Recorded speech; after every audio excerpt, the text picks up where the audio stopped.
चलो गाइस, आज स्टार्ट कर रहे हैं फिजिकल केमिस्ट्री का सेशन। इससे पहले मैंने बेसिक ऑफ फिजिकल केमिस्ट्री आपको बता दी थी, पर आज हम मेन टॉपिक से स्टार्ट करेंगे, that is solution and colligative properties. ठीक है, अगर आप थोड़ा सॉल्यूशन कोलिगेटिव के पीछे जाएं तो थोड़ा बहुत स्टेट एंड सीबीएसई के पोर्शन में डिफरेंस आता है। स्टेट क्या करता है, सॉल्यूशन के कुछ पार्ट उसने 11th में बता दिए, जैसे मेथड ऑफ कंसंट्रेशन, तो वो पार्ट यहाँ पे नहीं लेता है। बट एक चीज याद रखना, सीईटी में सम बेसिक कंसेप्ट है, सीईटी में सम बेसिक कंसेप्ट है, तो बच्चा ये मत बोले कि सर ये तो आएगा ही नहीं, तभी आएगा। ठीक है ना, तो ये स्वैग बनने देने का तो क्वेश्चन आएगा नहीं, ये तो हमारे लिए नहीं बना है, ऐसा नहीं है। तो मैंने जैसे मैंने बोला some basic concept plus solution colligative में एक साथ लूंगा, बहुत सारे कंसेप्ट सेम ही चलते हैं उधर में। ठीक है, तो मैं एक साथ ही बता दूंगा तो इजीली हो जाएगा आपको। ठीक है, सो नाउ सी हियर, पहले आपको मैं सॉल्यूशन से स्टार्ट करता हूं। और कितने लोगों ने वीडियो सीरीज देखी सॉल्यूशन की? बस इतने लोगों ने, मुश्किल है अगर इतने लोगों ने देखी है तो मुश्किल है, क्योंकि कैसे है ना, अगर आपको वो ही पता नहीं है ना तो यहाँ पे फिर तुम लोग कुछ नया ही कर दोगे, कुछ नया कर दोगे। और मैं अभी बता रहा हूँ फिजिकल केमिस्ट्री में से ना फॉर्मूला बेसिक क्वेश्चन आते हैं, थोड़ा बहुत कंसेप्ट उठता है, वो आप जेई एडवांस लेवल पे भी बात कर रहा हूँ मैं, मेंस लेवल की बात भी नहीं कर रहा हूँ मैं, जेई एडवांस लेवल की भी बात कर रहा हूँ। फिजिकल केमिस्ट्री इज स्कोरिंग, अगर किसी को थोड़ी कैलकुलेशन अच्छी आती है ना, अच्छा खासा स्कोर कर सकते हो फिजिकल केमिस्ट्री में, कोई टेंशन नहीं है। ठीक है, तो आपका जो टॉपिक है that is your solution and colligative property, solution and colligative properties. Now see here, solution and colligative properties, one by one we will discuss and one by one we solve the question. ठीक है, एक एक करके discuss करेंगे और एक एक करके क्वेश्चन सॉल्व करने की कोशिश करेंगे। पहला जो आपको यहाँ पे कंसेप्ट के हिसाब से क्वेश्चन समझना है वो ये है, मतलब कंसेप्ट जो आएगा पहले, what is the meaning of solution. तो यहाँ पे ध्यान दीजिए, सॉल्यूशन का मतलब यहाँ पे क्या है, सॉल्यूशन एक होमोजेनियस मिक्सचर है। क्या है सॉल्यूशन? एक होमोजेनियस मिक्सचर है। कहता है होमोजेनियस मिक्सचर है, होमोजेनियस मिक्सचर है। होमोजेनियस मिक्सचर सबको समझ में आता है, जैसे sugar in water. Homogeneous mixture ऐसा मिक्सचर होता है जहां पे आप दो कंपोनेंट को अलग अलग नहीं पहचान पाते अपने नेकेड आई से। मतलब अगर आपको शुगर इन वाटर का एग्जांपल दिया तो तुम ऐसे थोड़ी बोलोगे सर ये शुगर अलग है, ये वाटर अलग दिख रहा है। कर सकते हो क्या? अरे पानी में चीनी अगर आपने मिक्स कर दी तो बोलेंगे कि ये चीनी अलग है, पानी अलग है, ऐसे कर सकते हो? That is not possible. ठीक है, तो that mixture is called as your homogeneous mixture. ऐसा मिक्सचर जहां पे क्या होता है तुम्हारा, ऐसा मिक्सचर जहां पे आपका क्या होता है, दो चीजें अलग नहीं हो सकती है। ठीक है, तो वो होमोजेनियस मिक्सचर है ना। अगर आपको होमोजेनियस मिक्सचर अगर आपको समझ में आ जाता है तो आपको पता चलना चाहिए कि सॉल्यूशन बनाने के लिए एटलीस्ट कितने कंपोनेंट की जरूरत पड़ती है, टू कंपोनेंट्स एटलीस्ट रिक्वायर्ड। ठीक है, हाँ, जब एक बार क्वेश्चन पूछा था कि एटलीस्ट कितने कंपोनेंट की जरूरत पड़ेगी, तो दो कंपोनेंट की तो जरूरत पड़ेगी। वाटर का खुद का वाटर के साथ सॉल्यूशन बन सकता है क्या? That is not possible. तो दो कंपोनेंट की जरूरत पड़ेगी। Based on number of component हम क्या करते हैं, सॉल्यूशन को ऐसे डिवाइड करते हैं, आपका binary solution, ternary and quaternary solution. ठीक है, वैसे पेंटेनरी एंड सो ऑन।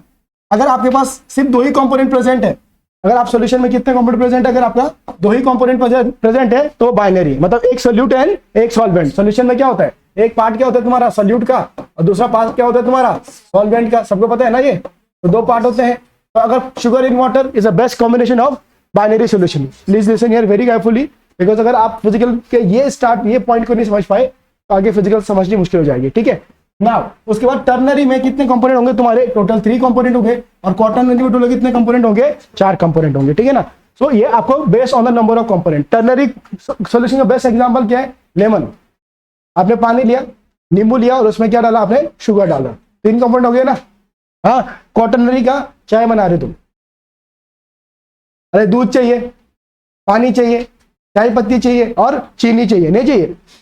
ऐसे ही दूध में पानी मिलाए, ले लो चाय बन गई। अरे भाई मोदी जी का चाय पी ले, नहीं तो समझ ले तू कुल्हड़ चाय जो फेमस हो रही है आजकल, है कि नहीं?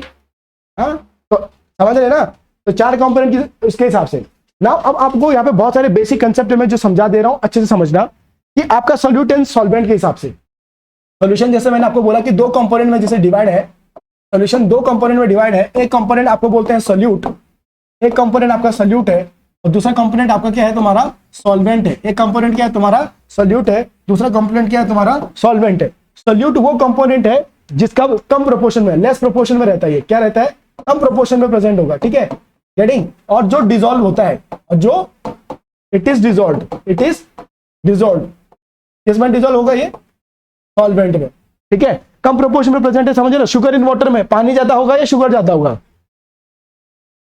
अरे एक गिलास शुगर में 2 बूंद पानी डालते हो, या एक गिलास पानी में 2 आपके क्या बोलते हैं स्पून शुगर डालते हो, कौन सा सही है? वही है ना कि पानी ज्यादा होगा और शुगर कम होगी, यही कंडीशन है ना। ये उल्टा डायबिटीज करवा देंगे सर आप।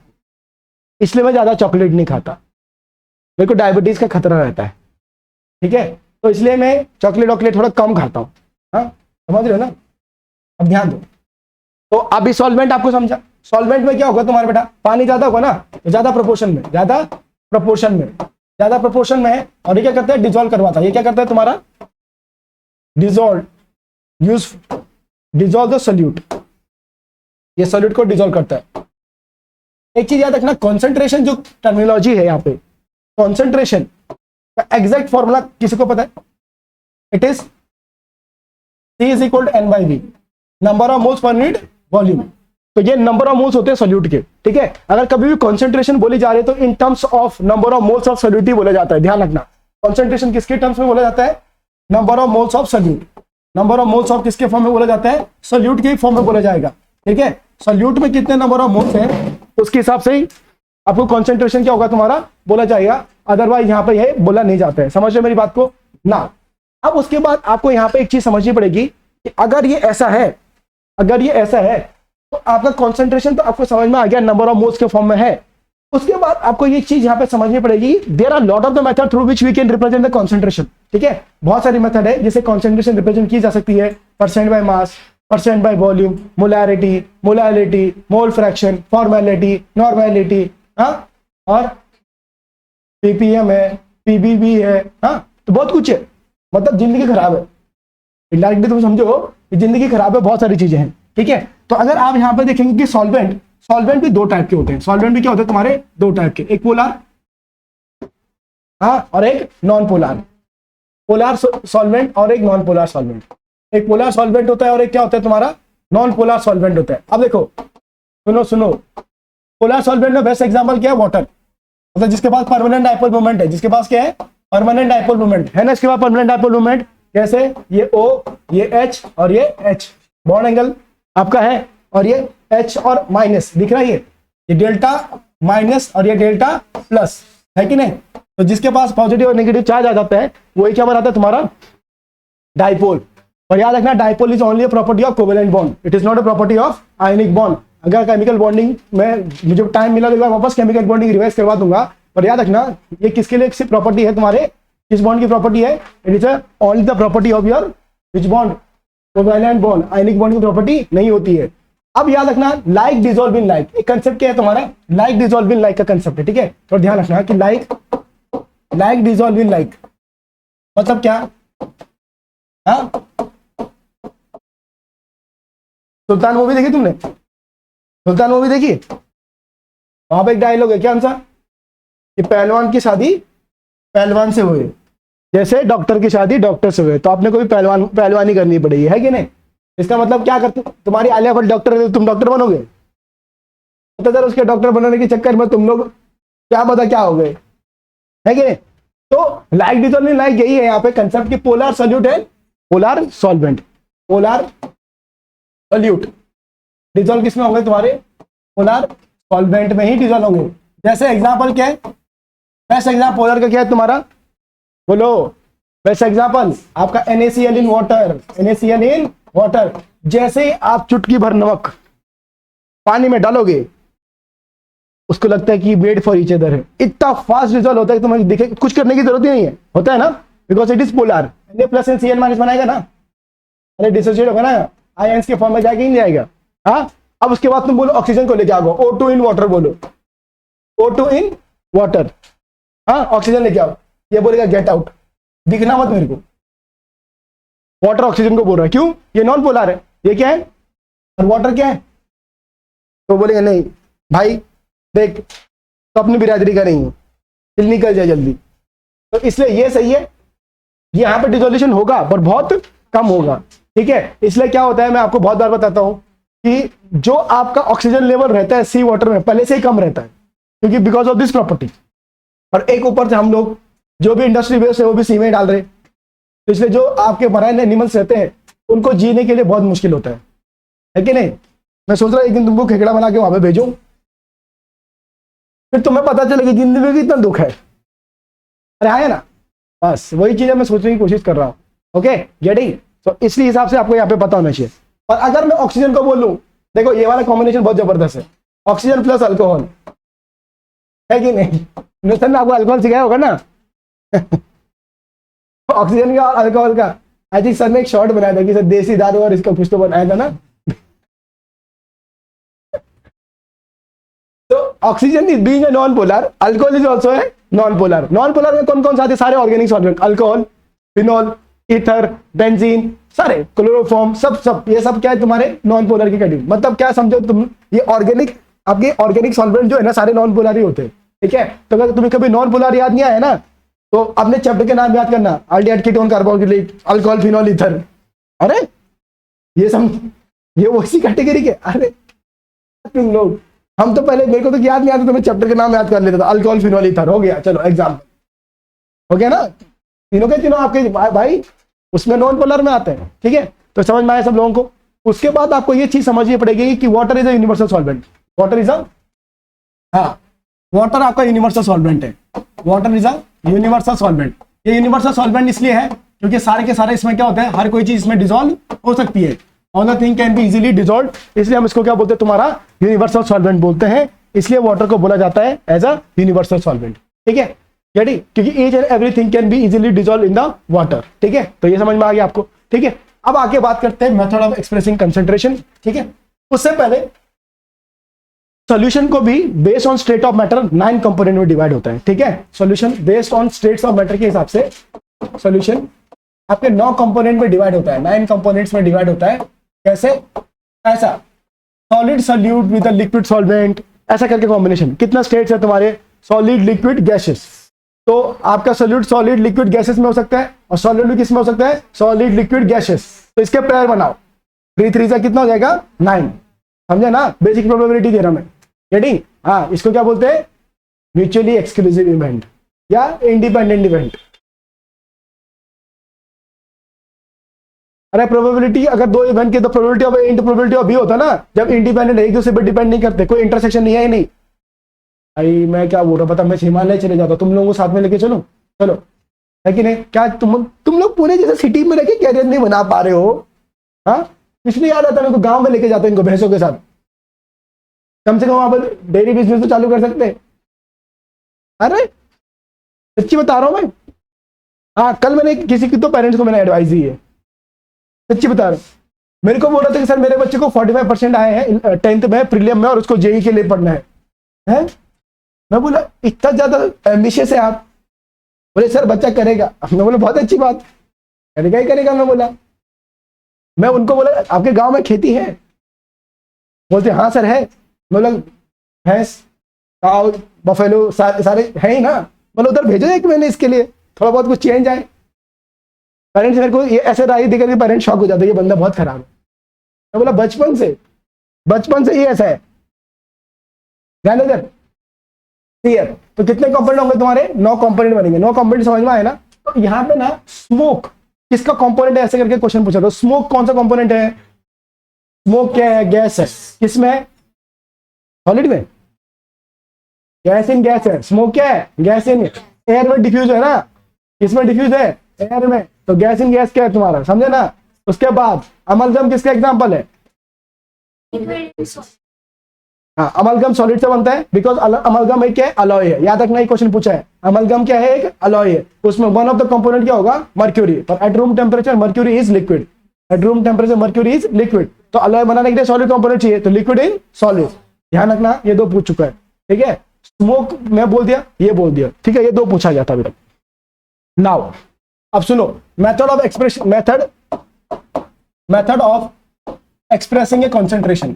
भाई एक ही बार में बताता हूं इन सबको, मतलब क्या समझ रहे हो तुम? जिंदगी बहुत खराब है। याद रखना मैंने क्या बोला, कॉन्सेंट्रेशन का मतलब किस पे ध्यान है मेरा? Number of moles of solute पे, मतलब कितना सॉल्यूट प्रेजेंट है, कितना सॉल्यूट प्रेजेंट है। ठीक है ना? अगर आपको किसी को डायबिटीज से मारना है तो क्या करते? ज्यादा 2 चम्मच की जगह 4 चम्मच शुगर। पता है पहले से डायबिटीज का पेशेंट है, जल्दी निकल जाएगा, सर दर्द का।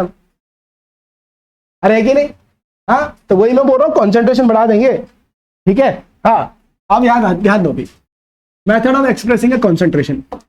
अगर आपको method of expressing a concentration अगर आपको समझना है, what you have to understand here is, आपका कौन कौन से मेथड है, एक एक करके मैं यहाँ पे इंग्लिश करता हूँ और एक एक करके आप यहाँ पे ध्यान दो। पहला जो मेथड है वो आपका परसेंट मास बाय मास का, percent mass by mass.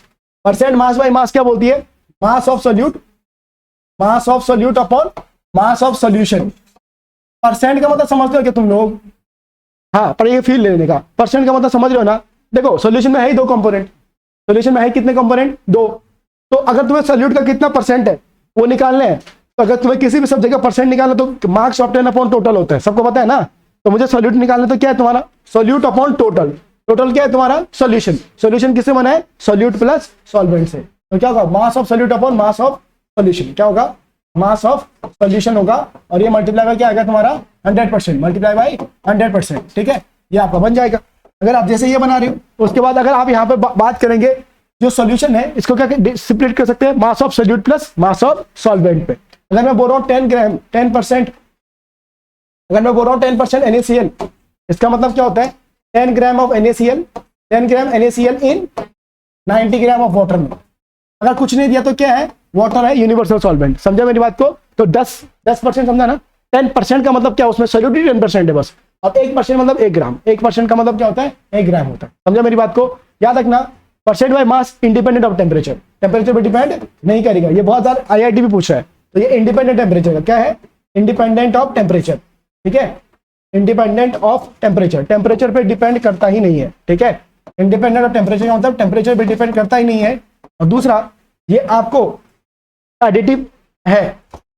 Additive है का मतलब क्या होता है, सॉल्यूशन इक्वल टू क्या बनेगा तुम्हारा, हाँ, सोल्यूट प्लस सॉल्वेंट। क्या बनेगा, सोल्यूट प्लस सॉल्वेंट। ठीक है, तो ये एडिटिव है।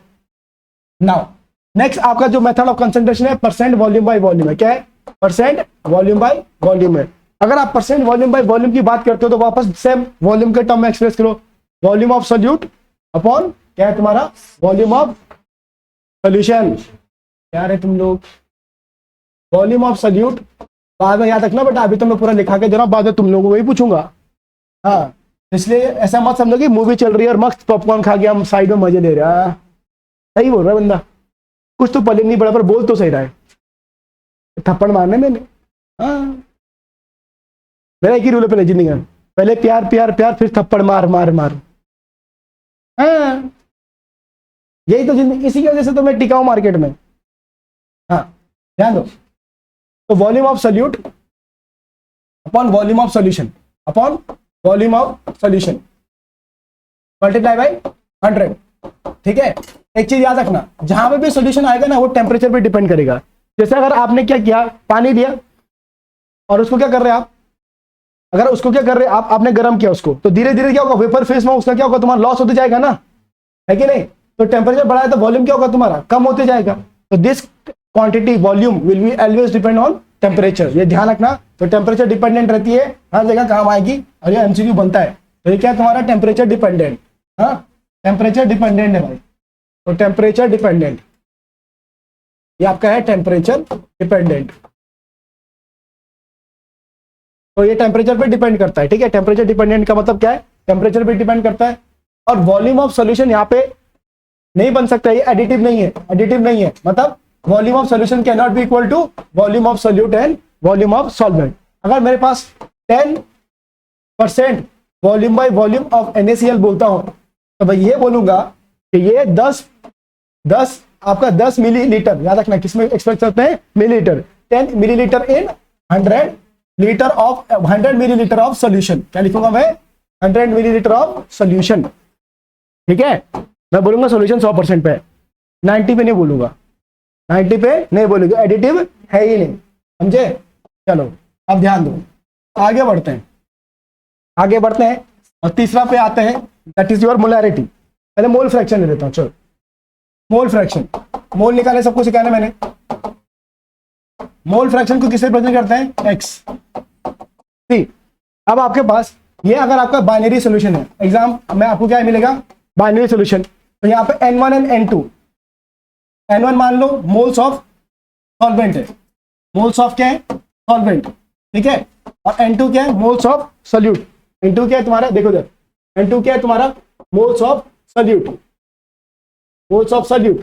तो अगर आपको मोल फ्रैक्शन निकालना है सॉल्यूट का H2, तो क्या होता है ये N2 upon N1 plus N2। और अगर आपको ये निकालना है X1, तो ये क्या होगा N1 upon N1 plus N2।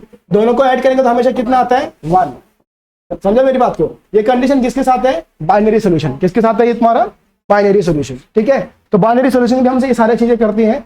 जबकि अगर और n नंबर ऑफ कंपोनेंट रहेंगे तो याद रखना x1, ये भी पूछा गया था, IIT के क्वेश्चन है, x1 plus x2 up to x of n equal to क्या होता है हमेशा 1। Summation of all components up to n xi is equal to 1। IIT JEE 2007 का क्वेश्चन है ये। ठीक है, गेटिंग। तो सबका एडिशन करके क्या आता है तुम्हारा 1 आता है, सबको पता होना चाहिए। उसके बाद मोलैरिटी आपको समझ में आ गई, समझ में आ गई ना। अब आपको क्या समझना है, मोलैरिटी समझ ली, आपको ये समझ में आएगी मोल फ्रैक्शन। तो मोलैरिटी को हम कैपिटल M से रिप्रेजेंट करते हैं। ठीक है, याद रखना ये टेम्परेचर पर डिपेंड नहीं करेगा, क्योंकि ये नंबर ऑफ मोल्स है। नंबर ऑफ मोल्स कभी टेम्परेचर से वेरी नहीं होंगे, मास कभी टेम्परेचर से वेरी नहीं होता है, नंबर ऑफ मोल्स कभी टेम्परेचर से वेरी नहीं होते हैं, वॉल्यूम सिर्फ होता है। क्योंकि वॉल्यूम आपका क्या हो सकता है, क्योंकि वो आपका टेम्परेचर बढ़ाएंगे तो इवेपोरेट हो जाएगा, तो इसकी वजह से वॉल्यूम चेंज हो सकता है। ठीक है ना। मोलैरिटी क्या है, number of moles of solute, हाँ, number of moles of solute upon volume of solution in litre, upon volume of solution in litre. याद रखना है volume of solution in litre. यहाँ पे मैं बहुत सारे बेसिक बता देता हूं।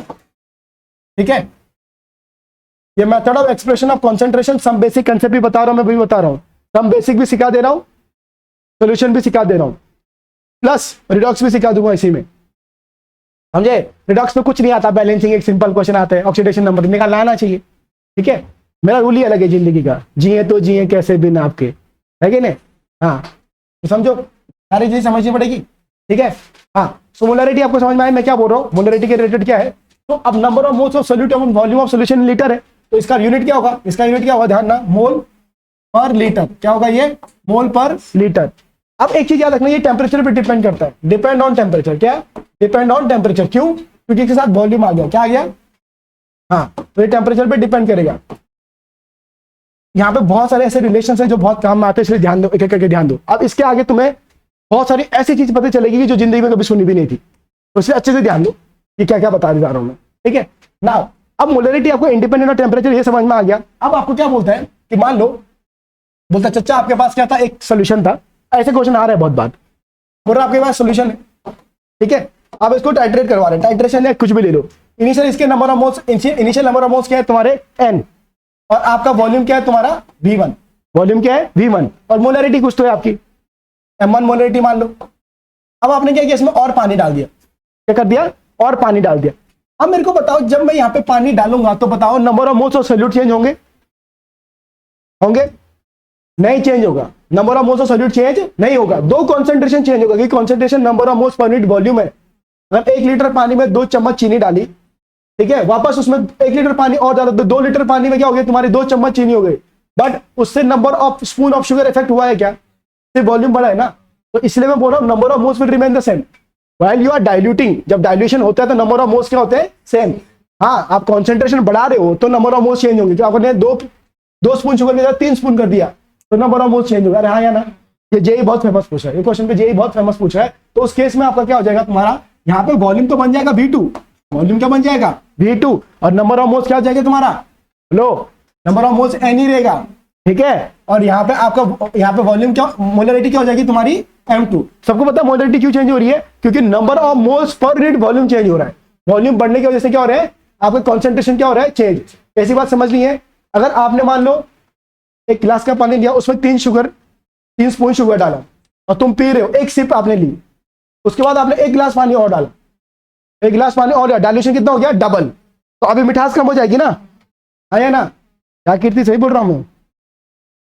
चलो, तो अभी डाइल्यूशन क्या हो गया तुम्हारा, डाइल्यूशन क्या हो गया, डबल। तो कॉन्सेंट्रेशन तो कम हो रहा है, कॉन्सेंट्रेशन तो कम हो रहा है, पर आपका 2 स्पून का 3 स्पून ही हो सकता है, या 2 स्पून का आधा स्पून नहीं होगा, तो इसलिए n सेम होगा। तो इसलिए हम क्या बोलते हैं कि as n molarity number of moles पर यूनिट वॉल्यूम है ना भाई, ड्यूरिंग डाइल्यूशन, ध्यान रखना क्या बोल रहे हैं मैं, during at a time of dilution, at a time of dilution अगर हम डाइल्यूट करते हैं, at a time of dilution अगर हम बात करते हैं, जब डाइल्यूट होता है तो नंबर ऑफ मोल्स कांस्टेंट है, n इक्वल टू क्या रहेगा तुम्हारा, number of moles of solute क्या रहेंगे तुम्हारे, कांस्टेंट रहेंगे। इसका मतलब क्या है, M1V1 नंबर ऑफ मोल्स का फॉर्मूला क्या बन रहा है यहाँ पे, M1V1 must be equal to M2V2.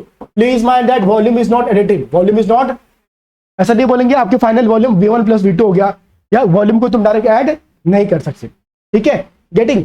हाँ, और अगर यहाँ पे क्वेश्चन आता है, अगर यहाँ पे आपके क्या है अलग अलग, ठीक है, मैं क्वेश्चन नहीं ले लूंगा, अगर मान लो एक अलग बाहर से उसने कुछ डाला, जैसे ऑक्सीजन गैस है उसमें नाइट्रोजन गैस मिक्स कर दी, हाँ, तो उसमें एवरेज वेटेज लेते हैं, क्या लेते हैं, वेटेड एवरेज लेते हैं। तो मैं बताऊंगा आपको वेटेड एवरेज के बारे में, पर ये तो समझा क्या, टाइट्रेशन का समझा क्या, जब तुम डाइल्यूशन करेंगे it is only valid for dilution, it is not valid for concentration, ठीक है, कंसंट्रेशन समझता है ना कि आप शुगर बढ़ाते जा रहे हो, ठीक है, हाँ, तो समझा, ये क्लियरिटी आ गई। नाउ मोलैलिटी, मोलैलिटी समझ में आ गई, मोलैलिटी के बारे में समझो, आप किसके बारे में समझेंगे, मोलैलिटी, मोलैलिटी, मोलैलिटी को मैं स्मॉल एम से, उससे पहले वन मोलर सॉल्यूशन का मतलब क्या होता है, यहाँ पे थोड़ा बता देता हूँ। ये वन मोलर सॉल्यूशन वाला कंसेप्ट भी बहुत बार पूछा है, और ये इतनी बार पूछे कि बच्चा यही नहीं समझ पाता है कि क्या कंसेप्ट हो गई। बता रहा हूँ, मैं सच्ची बता रहा हूँ, अच्छा खासा ना जो बच्चा नीट जेईई दे रहा है ना, वो भी वहां पे लास्ट मोमेंट पे क्लिक नहीं करता। एक मोलर सॉल्यूशन कब बनेगा, वन मोलर सॉल्यूशन कब बनेगा, जब न्यूमरेटर भी वन और डिनोमिनेटर भी वन, सही है। अरे देखो फॉर्मूले में, अगर न्यूमरेटर भी वन हो गया, डिनोमिनेटर भी क्या हो गया, वन, वन अपॉन वन क्या होगा तुम्हारा, वन। तो मैं क्या बोलूंगा, एक मोल ऑफ सोल्यूट कितने में डिजोल्व होना चाहिए, 1 लीटर ऑफ सॉल्यूशन में, तब क्या बनेगा, 1 मोलर सॉल्यूशन, समझे क्या। तो जब आपका क्या होगा 1 मोल ऑफ, इसका मतलब 1 mole of solute in 1 litre of solution, in 1 litre of solution. Please mind that I am saying solution not a solvent. बहुत बार एग्जाम में बच्चे इसको सॉल्वेंट कंसीडर कर देते हैं, सारी कैलकुलेशन रॉन्ग हो जाती है, ठीक है। और यहाँ पे सबको ये पता होना चाहिए कि डेंसिटी क्या होता है, मास बाई वॉल्यूम। बहुत बार लगेगा मैं डेंसिटी बहुत बार चिल्लाता हूँ फिजिक्स में, तो इतनी बार डेंसिटी सिखाई होगी तुम लोगों को, पूरी फ्लूइड मैकेनिक्स सिखा दी मैंने आपको, है कि नहीं। हाँ, तो डेंसिटी क्या होता है तुम्हारा, मास अपॉन क्या होता है, वॉल्यूम। अरे हाँ, आया ना बोल रहे हो क्या, समझ में आया कि नहीं आया। हाँ, तो डेंसिटी क्या होती है तुम्हारी, मास बाई वॉल्यूम, आया ना, क्लैरिटी आ गई, ठीक है। नाउ सी, तो आपको समझा 1 मोलर सॉल्यूशन कब होता है। नाउ आपको समझाए मोलैलिटी क्या होती है, क्या समझते हैं आपको यहाँ पे, व्हाट इज मोलैलिटी। मोलैलिटी का मतलब क्या होता है, स्मॉल एम। मोलैलिटी का मतलब क्या होता है, स्मॉल एम। मोलैलिटी में आपको ये समझना है कि it is nothing but number of moles of solute, number of moles of solute upon mass of solvent in KG. क्या है, मास ऑफ सॉल्वेंट इन, बोलो, मास ऑफ सॉल्वेंट इन केजी। हाँ, तो इसका यूनिट क्या होगा, मोल पर केजी। क्या होगा, मोल पर केजी। अब ये मास है तो इसमें इंडिपेंडेंट ऑफ टेम्परेचर होगा, टेम्परेचर पे डिपेंड करेगा नहीं, सो इंडिपेंडेंट ऑफ टेम्परेचर। ये याद रखना, इधर ही बच्चा मार खाता है, वो मोलैलिटी और मोलैरिटी में फर्क ही नहीं पड़ता कर पाता है। मोलैरिटी में वॉल्यूम था, क्या था, देखो मोलैरिटी में क्या था, वॉल्यूम था, क्या था, वॉल्यूम। जबकि मोलैलिटी में क्या आया तुम्हारा, देखो मोलैलिटी में क्या आया तुम्हारा, मास। तो ये क्या है, इंडिपेंडेंट ऑफ टेम्परेचर। क्या है तुम्हारा, इंडिपेंडेंट ऑफ क्या है तुम्हारा, टेम्परेचर। टेम्परेचर पे डिपेंड नहीं करता है भाई। अरे आया ना, क्या क्लियरिटी आई। हाँ, तो अब आपको टेम्परेचर से इंडिपेंडेंट ये सारे अगर आपको गणित समझ में आ गए, एक चीज समझो,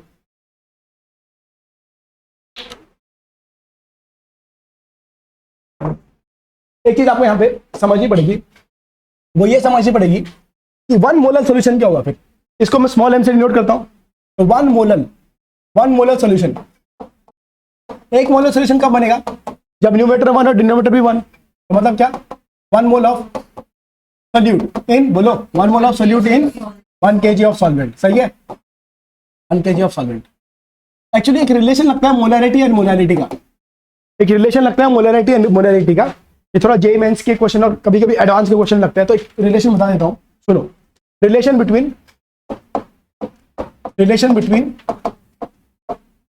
molarity and molality, molarity and molality, इसके बीच में रिलेशन लगेगा आपको। अब शॉर्टकट में लिखाता हूं मैं। मोलैरिटी आपने क्या बोला, number of moles of solute पर यूनिट वॉल्यूम, टोटल वॉल्यूम है ये, ठीक है। और मोलैलिटी आपने क्या बोला, number of moles of solute upon mass of solvent. Yes, mass of क्या है तुम्हारा, सॉल्वेंट, सॉल्वेंट का मास है, ठीक है भाई। अब एक चीज समझो, मास अपॉन एन, ये आया नंबर ऑफ मोल्स। अगर आपको नंबर ऑफ मोल्स को अगर आपको ये करना है, अगर आपको मोलैलिटी की फॉर्म में चाहिए तो नंबर ऑफ मोल्स यहाँ पे क्या सब्स्टिट्यूट कर सकता हूं मैं, capital M is equal to क्या होगा, 1/V एज इट इज रखो। एन को क्या लिख सकता हूं मैं, small m into mass of solvent, क्या लिख सकता हूं, स्मॉल m इंटू क्या लिख सकता हूं, मास ऑफ सॉल्वेंट। नहीं तो एक और चीज करो, नंबर ऑफ मोल्स को मास इंटू वॉल्यूम के फॉर्म में, हाँ ठीक है वही बात आएगी फिर भी, ठीक है। तो अब आपको क्या करना है, ये क्या होगा, n की वैल्यू आपने क्या किया, मास ऑफ सॉल्वेंट अपॉन n कर दिया। तो m क्या है तुम्हारी, स्मॉल m क्या है तुम्हारी, क्या है, what is small m, molality है, क्या तुम्हारी ये मोलैलिटी है। तो आपका m बाई, बोलो capital M by small m is equal to क्या होगा, mass of solvent by total volume of solution. Volume of क्या है तुम्हारा, सॉल्यूशन, ठीक है। एक ये रिलेशन आ जाता है। अगर आपको इसको फर्दर, हाँ बोल, हाँ स्मॉल m, हाँ हाँ, अगर इसको आपको फर्दर अगर आप सॉल्व करना चाहते हो वॉल्यूम ऑफ सॉल्यूशन, ठीक है, तो अब आपको क्या पता होनी चाहिए, डेंसिटीज पता होनी चाहिए। अगर आपको डेंसिटी के बारे में आइडिया है तो आपको ये निकाल दोगे, डेंसिटी क्या होता है, मास बाय वॉल्यूम, ठीक है। तो एक चीज ध्यान रखना, डेंसिटी क्या होता है, मास अपॉन वॉल्यूम है, ये वॉल्यूम ऑफ सॉल्यूशन है, ये डेंसिटी ऑफ सॉल्यूशन आएगा। वॉल्यूम ऑफ सॉल्यूशन है तो क्या होगा, डेंसिटी ऑफ सॉल्यूशन होगा। तो यहाँ पे मास क्या होगा, मास एडिटिव होता है, मास क्या होता है, एडिटिव, तो मास ऐड करके निकाला जाता है भाई। तो डेंसिटी इंटू वॉल्यूम क्या होगा, mass of solute plus mass of solvent, समझे क्या। तो इस केस में अगर आपको मास ऑफ सॉल्यूट, अगर मास ऑफ सॉल्वेंट पता है, मास ऑफ सॉल्यूट आप इधर से निकाल सकते हो, और रो और बी क्या होना चाहिए, सॉल्यूशन का पता होना चाहिए, ठीक है। गेटिंग, समझे कि नहीं समझे, आया ना, ठीक है, सबको क्लैरिटी आ गई। चलो आगे सुनो, अब आपको क्या समझना है, ये होने के बाद आपको मोलैरिटी होगा, मोलैरिटी होगा। अब इक्विवेलेंट वेट समझो, इक्विवेलेंट, इक्विवेलेंट मास या इक्विवेलेंट वेट भी बोलते कोई, what is equivalent weight and equivalent mass, क्या होता है ये होता है आपका given weight upon N factor. क्या होता है ये, given weight upon N factor, given weight upon N factor. N factor can be valency, can be cation, can be anion, कुछ भी हो सकता है।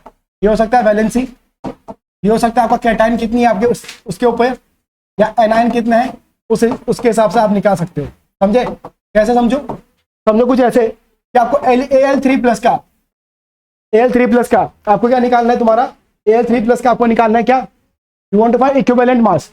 एलिमेंट का एटॉमिक मास कितना है तुम्हारा 27, इसके ऊपर कितना आयन है 3, तो कितना आ जाएगा तुम्हारा 9, कितना आ जाएगा तुम्हारा 9। तो इस हिसाब से आपको यहाँ पे क्या हो जाएगा, तुम्हारा मिल जाएगा, ठीक है। हाँ तो इस हिसाब से आपको एक बार आइडिया आ जाएगा। हाँ ध्यान दो यहाँ पे, पे टेंशन हियर।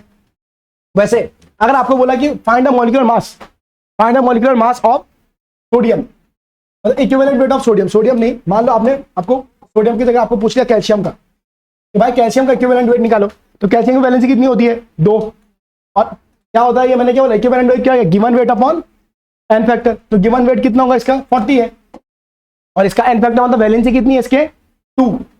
तो अगर किसी का अगर आयंस के फॉर्म है, अगर आयंस के फॉर्म है तो आयन के ऊपर क्या वैल्यू है वो लिखनी है। अगर आपका नॉर्मल कंपाउंड है तो उसकी वैलेंसी कितनी है उस हिसाब से हम क्या कर सकते हैं, निकाल सकते हैं। आपको समझा how to find the equivalent weight, हाँ वो समझा, हाँ आया ना, गेटिंग इट। यूनिट ये आपका यूनिट, हाँ उसी में रहेगा जो वो वेट का यूनिट है, यूनिट थोड़ी चेंज होगा, ठीक है। हाँ नाउ अब यहाँ पे नंबर ऑफ ए ग्राम, अगर आपको ये समझ गया, इक्विवेलेंट वेट समझ में आ गया, तो आपको अब समझना है नॉर्मेलिटी। क्या समझनी है, नॉर्मेलिटी। नॉर्मेलिटी पे भी क्वेश्चन पूछा जाता है, एन नॉर्मेलिटी।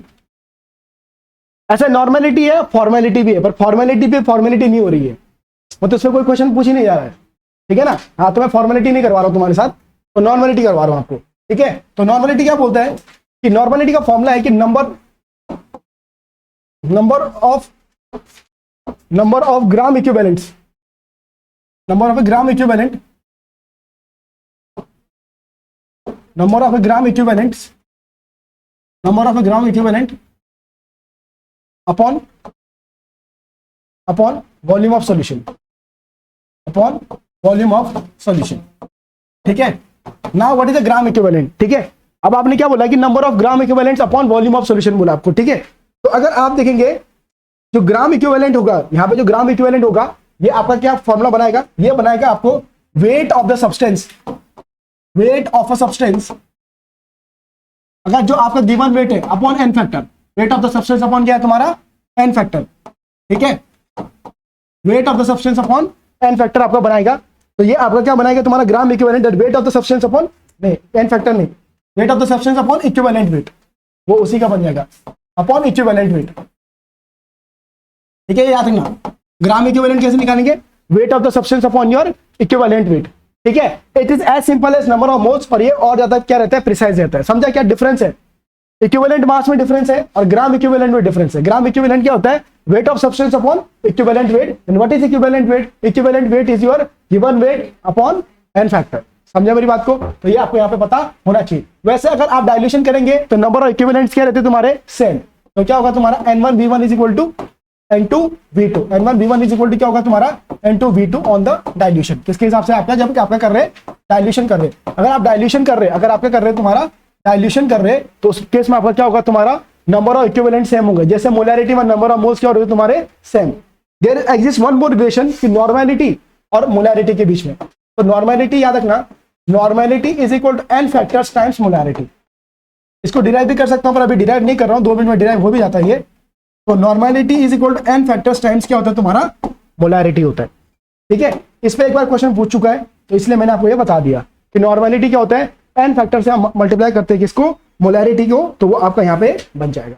अभी गेटिंग इट, समझ में आई बात। तो ये चीजें आपको समझ लीजिए, this all are method of expressing concentration. एक और मेथड है यहाँ पे, that is percent by PPM. क्या है, PPM, PPM parts per million. क्या है ये, parts per million, parts per million, PPM इसको रिप्रेजेंट करते हैं। तो पीपीएम में आपको सिंपल चीज यहाँ पे ध्यान रखनी पड़ेगी, what is ppm, parts per million क्या है, कि ये आपका पीपीएम हम ऐसे एक्सप्रेस करते हैं कि नंबर ऑफ मोल्स ऑफ, कैसे रिप्रेजेंट करते बोलो, number of moles of solute upon, number of moles of solute upon, बोलो जल्दी, पार्टिकल्स। हाँ बोलो बोलो, पार्टिकल्स क्या लिखे, हाँ हाँ, particles of solution into 10⁶ into 10⁶, ठीक है। 10⁶ मतलब क्या होता है, 1 मिलियन, और पीपीबी होगा, पार्ट्स पर बिलियन होगा, तो कितना होगा 10⁸ आपको बिलियन का जो स्कोर है। पर बिलियन मिलियन नहीं पूछता, इतना कुछ नहीं। पार्ट्स पर मिलियन का मतलब पता है क्या होता है, आपने एक टैंकर पानी लिया और उसमें एक दाना शुगर डाला, बोला मैं अंबानी हूं। ओवरहेड टैंक है ना, 500 लीटर का रहता है ना, तो उसमें क्या लिया, 500 लीटर पानी लिया और एक दाना शुगर डाला और बोला ये सबको शरबत दे दो।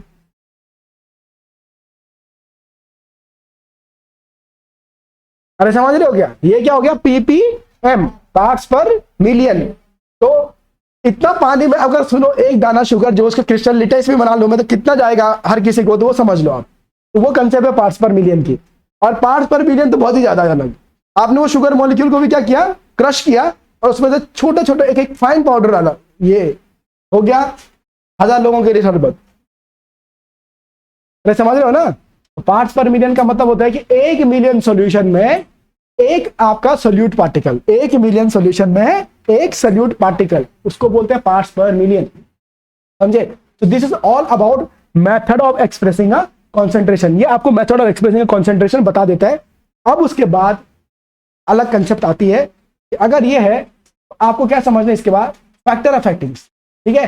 कौन कौन से फैक्टर आपका अफेक्ट करता है, किसको किसको अफेक्ट करते हैं तुम्हारे, फैक्टर अफेक्टिंग द कॉन्सेंट्रेशन, ठीक है। तो कैसे आपका कॉन्सेंट्रेशन अफेक्ट होता है और आपका सॉल्यूशन और सोल्यूट में क्या होता है तुम्हारा चेंज होता है, ठीक है। तो ये आपको समझ में आ गया, वी गॉट दिस, क्लैरिटी आ गई, ठीक है।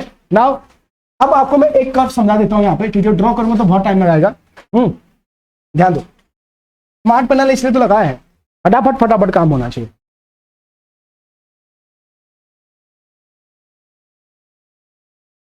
रुको जरा,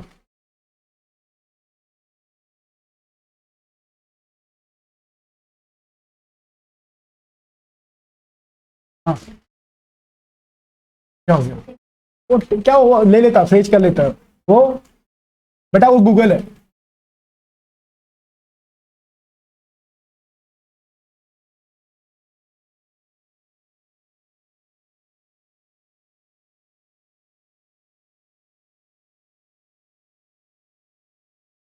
यस देखो इतना बना था, बहुत टाइम लग जाता। हम लोग एकदम स्वैग में रहते, क्या समझे, है कि नहीं। थोड़ा साइज बढ़ा दो इसका, तो तभी ज्यादा साइज बढ़ेगा, फायदा। अब देखो सॉल्युबिलिटी कर्व, ठीक है, सॉल्युबिलिटी कर्व, इसलिए अभी बना सकता हूं मैं, बट टाइम लगाता है वो, इतना अच्छा बनेगा नहीं मेरे से। That is one of the question, इसलिए हाँ, इसलिए मैंने यही लगा दिया। सॉल्युबिलिटी कर्व में आपको क्या समझना है कि सॉल्युबिलिटी कर्व क्या है, ग्राम क्या है, ग्राम ऑफ सोल्यूट पर 1000 ग्राम ऑफ वाटर। कुछ नहीं यार, ये सब मोमाया है। सॉल्युबिलिटी क्या होती है, क्या, कितना आपका सोल्यूट घुल रहा है पानी में, कितना अच्छे से वो डिजोल्व हो रहा है। तो व्हाट इज सॉल्युबिलिटी का सिंपल सी लाइन में, सिंपल सी भाषा में, अगर देसी लैंग्वेज में बोलूं तो मैं, तो सॉल्युबिलिटी का मतलब क्या है तुम्हारा, डिजोल्व कितना हुआ, डिजोल्यूशन। सॉल्युबिलिटी का मतलब क्या है, डिजोल्यूशन पर 100 ग्राम, पर 100 ग्राम इसने लिया है। मतलब 100 ग्राम में अगर आपने क्या लिया, तुम्हारा पानी 100 ग्राम वाटर लिया, तो उसमें कितना आपका सोल्यूट डिजोल्व हो सका, दैट इज योर सोल्यूबिलिटी।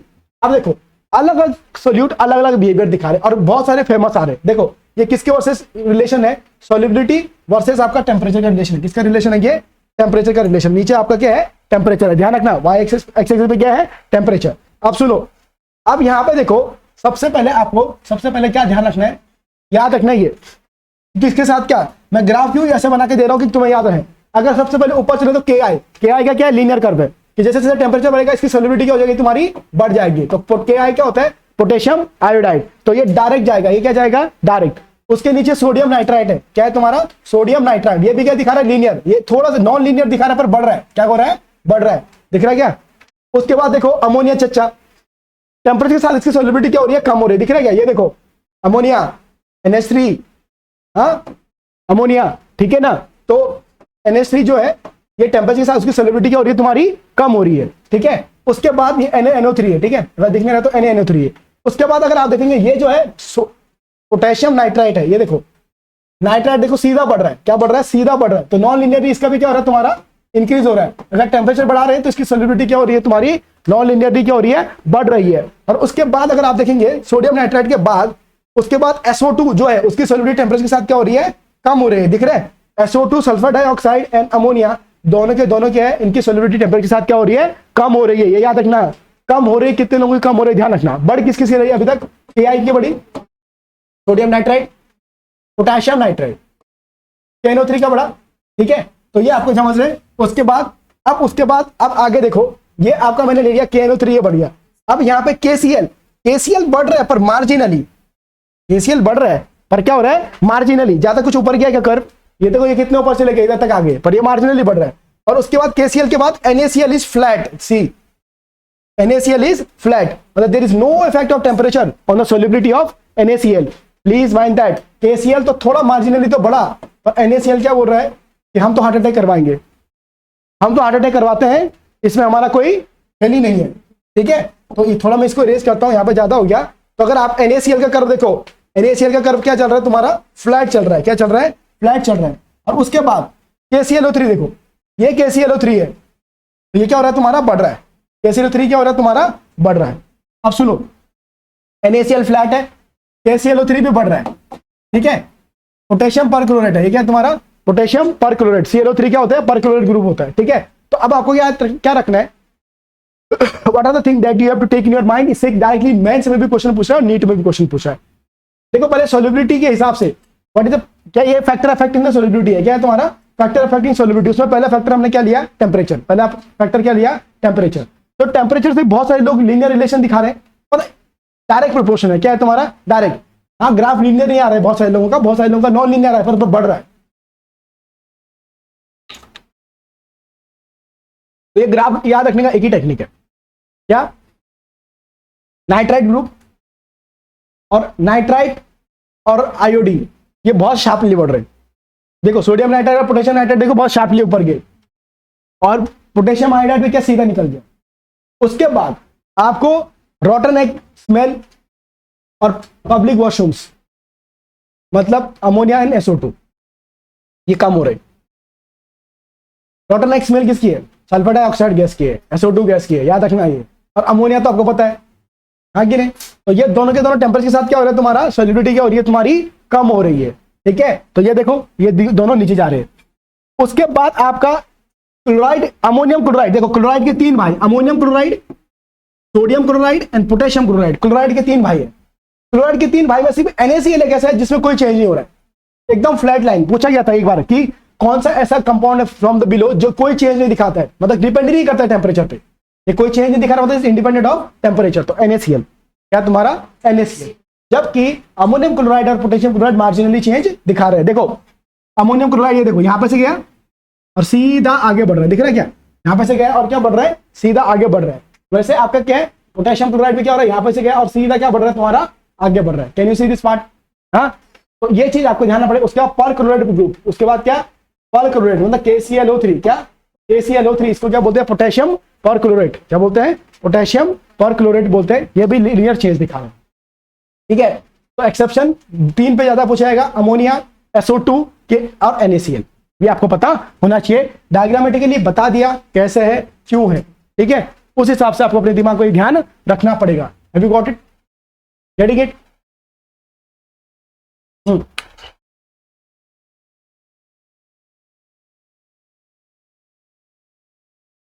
चलिए तो ध्यान दीजिए। हाँ, तो ये सारा आपको पूरा क्लियरिटी समझ में आ गया, सबको समझा ना। तो अब ये हो गया, मेरा काम हो गया इसका, ठीक है। इसलिए स्मार्ट बोर्ड से ना इतनी मदद मिल जाती है कि ज्यादा टाइम नहीं लगता है बताने में।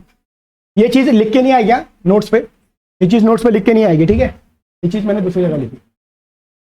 हाँ, now have you got this, clarity आ गई। Now see further point. Further point आपको क्या समझना है, आपने क्या हेडिंग बनाई थी, फैक्टर अफेक्टिंग सॉल्युबिलिटी, ठीक है। फैक्टर्स अफेक्टिंग सॉल्युबिलिटी, ठीक है। फैक्टर अफेक्टिंग सॉल्युबिलिटी, मैं देखो अपनी तरफ से पूरे कंसेप्ट बता दे रहा हूं, ठीक है। आपको किसी भी कंसेप्ट में प्रॉब्लम नहीं आनी चाहिए, इसलिए सारे कंसेप्ट बता दिए जा रहे हैं। और फिजिकल केमिस्ट्री में क्या है, क्वेश्चन हार्ड नहीं आ रहा है, क्वेश्चन हार्ड नहीं आ रहा है, सिर्फ आपको सारे कंसेप्ट पता होने चाहिए। सारे कंसेप्ट पता होने चाहिए, आप क्वेश्चन बना ही लोगे, कोई बड़ी बात नहीं है क्वेश्चन नहीं बनेगा, ऐसा हो नहीं रहा है, ठीक है। सो सी फैक्टर अफेक्टिंग सॉल्युबिलिटी में पहले आपने क्या डिस्कस कर लिया, पहले टेम्परेचर, पहले क्या डिस्कस कर लिया, टेम्परेचर। एक बार अगर आपको लगा तो मैं एक बार यहाँ पे शॉर्टकट में लिखा देता हूँ। एक टेम्परेचर से कौन कौन से चीज लीनियर चल रहे थे, Ki, उसके बाद सोडियम नाइट्राइड, उसके बाद क्या था, पोटेशियम नाइट्राइड, उसके बाद क्या था, अमोनियम क्लोराइड, फिर क्या था, पोटेशियम क्लोराइड, फिर उसके बाद क्या था, बोलो, हाँ KClO3, very good, potassium perchlorate. इसके साथ क्या हो रहा है, टेम्परेचर बढ़ रहा है, ये भी बढ़ रहा है। उसके बाद दूसरा जो क्लास है वो क्या है, अमोनिया, पब्लिक टॉयलेट्स का ध्यान रखना है, और SO2।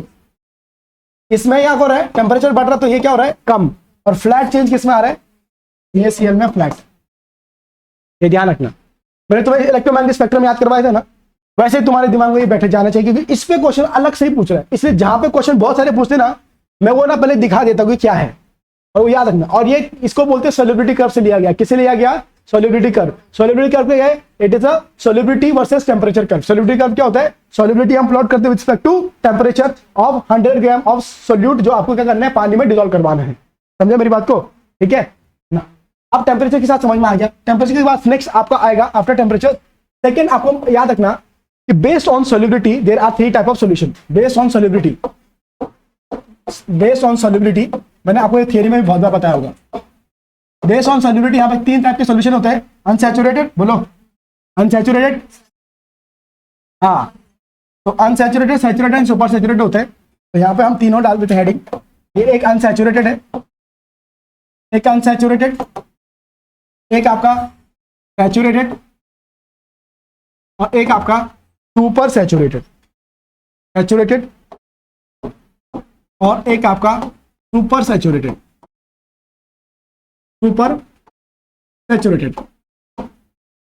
अब एक चीज याद रखना, मैं यहाँ पे बहुत सारी चीजें बता दूंगा।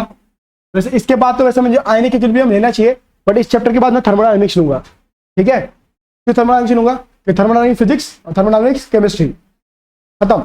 एक ही बार में खत्म, tata bye bye, see you, tata bye bye, समझे। हाँ, अब सुनो, unsaturated, saturated and super saturated. Unsaturated solution का मतलब क्या हो गया, आपने जितना उसकी कैपेसिटी है ना, उससे कम आपने सॉल्यूट उसमें क्या किया है, डिसॉल्व किया है, ठीक है। तो इसका क्या है, कैपेसिटी से क्या है, मतलब सॉल्यूट आपका अनसैचुरेटेड है का मतलब क्या है, more solute can be added, can be added, ज्यादा सॉल्यूट आप क्या कर सकते हैं, ऐड कर सकते हैं।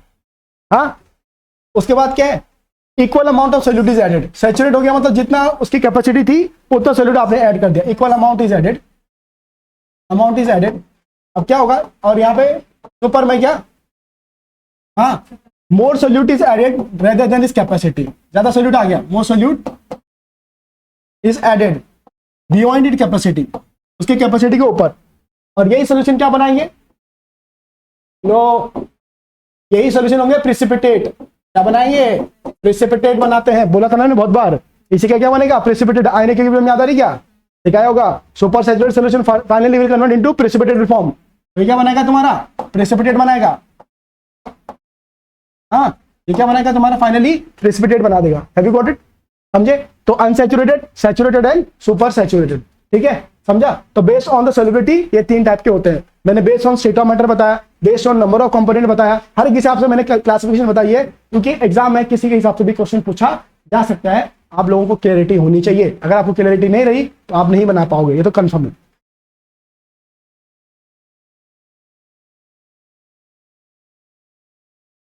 नाउ हियर गाइस, अगर आपको इतना क्लैरिटी है, अगर आपको इतनी क्लैरिटी है तो आपको नेक्स्ट क्या समझना है, next thing that you have to understand, next जो आपको समझना है कि थर्ड पैरामीटर जो है प्रेशर। थर्ड पैरामीटर क्या है, प्रेशर। आप बहुत सारे लोग यहाँ पे प्रेशर से डायरेक्ट हेनरी लॉ के पास जाते हैं, और एक चीज समझो, तुम्हारे पास दिमाग है कि नहीं है ना। तो सॉलिड और लिक्विड कभी कंप्रेस, तो there is no meaning of solid और liquid with respect to pressure. Gases ही कंप्रेस हो सकते हैं, बस क्या हो सकते हैं, गैसेस ही कंप्रेस हो सकते हैं। सो याद रखना, there is no effect, no effect of pressure, no effect of pressure on solid and liquid, pressure on solid and liquid, ठीक है। सॉलिड एंड लिक्विड पे कोई इफेक्ट नहीं होता प्रेशर का, हाँ, कोई इफेक्ट नहीं होता प्रेशर का सॉलिड एंड लिक्विड पे, बस गैसेस पे प्रेशर पे इफेक्ट होता है। एंड फॉर गैसेस क्या बोला है, for gases solubility is directly proportional to applied pressure, ठीक है। Solubility is directly proportional to applied pressure. ये क्या है तुम्हारा, हेनरी लॉ, क्या है तुम्हारा, हेनरी लॉ, समझे ना। एस इज इक्वल टू क्या होगा यहाँ पे, केपी। एस इक्वल टू क्या होगा तुम्हारा, केपी। ये क्या है तुम्हारा, हेनरी कांस्टेंट, क्या है, हेनरी कांस्टेंट। तो सॉल्युबिलिटी इज इक्वल टू के इंटू पी, ठीक है। और ये आपका क्या है, पी आपका पार्शियल प्रेशर है, क्या पी क्या है, जो आप बाहर से लगा रहे हो, ठीक है। तो अब आपको यहाँ पे देखिए ये समझ में आ गया। तो यहाँ पे सॉल्युबिलिटी का वेरिएशन क्या है, लीनियर। अगर आपको एग्जाम में कर्व पूछा जाता है तो आपका प्रेशर वर्सेस सॉल्युबिलिटी का कर्व अगर पूछा जाता है फॉर गैसेस, तो this will be linear passing through this straight line, this will be linear passing through this straight line. मैंने आपको एक बार बताया वो कर्व कैसे बनाते हैं, एग्जाम में इलेक्ट्रोडायनेमिक्स में बताया होगा ना कि first degree, linear, non linear कैसे बनाते हैं, ये आपको पता होना चाहिए। क्योंकि एग्जाम में याद रखना, एग्जाम में कर्व पूछ के नहीं आता कि यही आऊंगा, एंट्रेंस में कोई भी कर्व पूछेगा, किसी का भी रिलेशन पूछ देगा, ठीक है ना। तो इस हिसाब से आपको यहाँ पे पता होनी चाहिए। अगर आपको ये पता चल गई, ये पता चल गई, तो याद रखना सॉल्युबिलिटी नेचर पर भी डिपेंड करता है। किस पे डिपेंड करता है, नेचर। ये भी एक पैरामीटर है, ठीक है। It also depend upon fourth point जो है नेचर पे भी, nature of solute and solvent, nature of solute and solvent. मतलब मैंने क्या बोला, polar solute in polar solvent and non polar solute in non polar solvent सबसे मैक्सिमम सॉल्युबिलिटी देगा, याद रखना। कैसे, आपका एक बार ये सीईटी बहुत पुराने 1998 में पूछा था, एक बार सच्ची बता रहा हूं मैं, मेरी डेट ऑफ बर्थ 96 की है, बट मैं 1998 का भी ध्यान रखा हूँ, ध्यान दे देना। उन्होंने बोला था polar solute in polar solvent, क्या पोलर सॉल्यूट, इसमें पोलर सॉल्यूट किसमें डिसॉल्व करना चाहिए बेटा, पोलर सॉल्वेंट में डिसॉल्व करना चाहिए, ठीक है। पोलर सॉल्यूट किसमें डिसॉल्व होगा, पोलर सॉल्वेंट। और नॉन पोलर किसमें डिसॉल्व होना चाहिए, नॉन पोलर सॉल्यूट किसमें होना चाहिए, बोलो, नॉन पोलर सॉल्वेंट में। किसमें होना चाहिए, नॉन पोलर सॉल्वेंट में चाहिए। समझ रहे मेरी बात को, यहाँ है ना। तो non polar solute dissolve in the non polar solvent. Are you getting my point. ये कॉम्बिनेशन बैठेगा तो मैक्सिमम सॉल्युबिलिटी आएगा, ये कॉम्बिनेशन बैठेगा तो मैक्सिमम सॉल्युबिलिटी आएगा, समझे। यहाँ पे एक दो क्वेश्चन और आपको पता है क्या, कार्बोनेटेड ड्रिंक का क्वेश्चन, कार्बोनेटेड ड्रिंक का यहाँ पे पूछा जाता है बहुत बार। तो कार्बोनेटेड ड्रिंक में क्या किया जाता है, हम क्या करते हैं, कार्बन डाइऑक्साइड क्या किया जाता है, फोर्स किया जाता है, ठीक है। उसमें फ्लक्स, उसमें क्या किया जाता है, उसमें डाला जाता है कार्बन डाइऑक्साइड फोर्स के साथ, क्यों, शेल्फ लाइफ बढ़ाने के लिए। किसके लिए, शेल्फ लाइफ बढ़ाने के लिए। एक तो ये, और दूसरा क्या हो जाता है, शेल्फ लाइफ बढ़ा रहे हो आप, उसके बाद क्या होता है, जैसे आप कोक का ढक्कन खोलते हो तो चेस एफिशिएंसी आते हैं ना, क्या आता है, हाँ जरूर इस बार रिजल्ट आए ना, चेस क्या भाई घूम के आ जाएंगे पूरा, टेंशन, मैं इस बार ठान के रखा हूं, सच्ची बता रहा हूं। इस बार रिजल्ट आ गया ना, तुम बोलो तुम लोगों को मैं नॉर्वे छोड़ के आ जाऊंगा। रविंद्र सर से तुमने सीखा नहीं कि नॉर्वे का सबसे अच्छा एजुकेशन सिस्टम है ऑल ओवर वर्ल्ड में। मैं बोलूंगा हमारे बच्चे अब यहाँ पे पढ़ेंगे और इधर ही वो करेंगे पीएचडी और थीसिस बनाएंगे, ठीक है। हाँ, ना वहां पे तुम्हारा आलिया भट्ट का फोन आ सकता है, ना कायरा एडवाणी का, क्योंकि फॉरेन का क्या सीन है, व्हाट्सएप कॉल ही है, डायरेक्ट कॉल करने को, समझ रहे हो। मेरे को परसों समझ में आया जब मुझे एक सिंगापुर से फोन आया। मैं बोला ऑफलाइन कॉल कर लो ना, व्हाट्सएप पे नहीं रहता मैं ज़्यादा। बोले सर ऑफलाइन कॉल नहीं होगा। आई कैन अंडरस्टैंड योर भावना, ठीक है, होता है। लोग बोलते हैं मेरे को, फिर मेरे को समझ में आता है कि अच्छा नहीं हो सकता है, ठीक है कोई बात नहीं, बाद में करेंगे। फिर कार्बन डेटिंग में क्या बनेगा, शेल्फ लाइफ बढ़ेगा। क्या बढ़ेगा उसका, शेल्फ लाइफ। और वो प्रेशर से क्या किया जाता है, उसमें फिलअप किया जाता है। समझे मेरी बात को। हाँ ना, अब इतना होने के बाद दोस्त दोस्त ना रहा, प्यार प्यार ना रहा वाली बात हो गई। अब रॉबर्ट्स लॉ के पास चलते हैं। किसके पास चलते हैं, रॉबर्ट्स लॉ। यही एक चच्चा ऐसा है जो जिंदगी खराब करेगा। हाँ, रॉबर्ट्स लॉ ऐसा है कि जहां पे सॉल्यूशन में बच्चा उधर ही, मैं तेरा हाय रे जबरा फैन हो गया, इधर ही बच्चे खुद के फैन बनते, ठीक है। हाँ भाई सही बोल रहा हूँ मैं, तो कुछ ना समझ में आ रहा, वो पहले बेंच में बैठा है और बस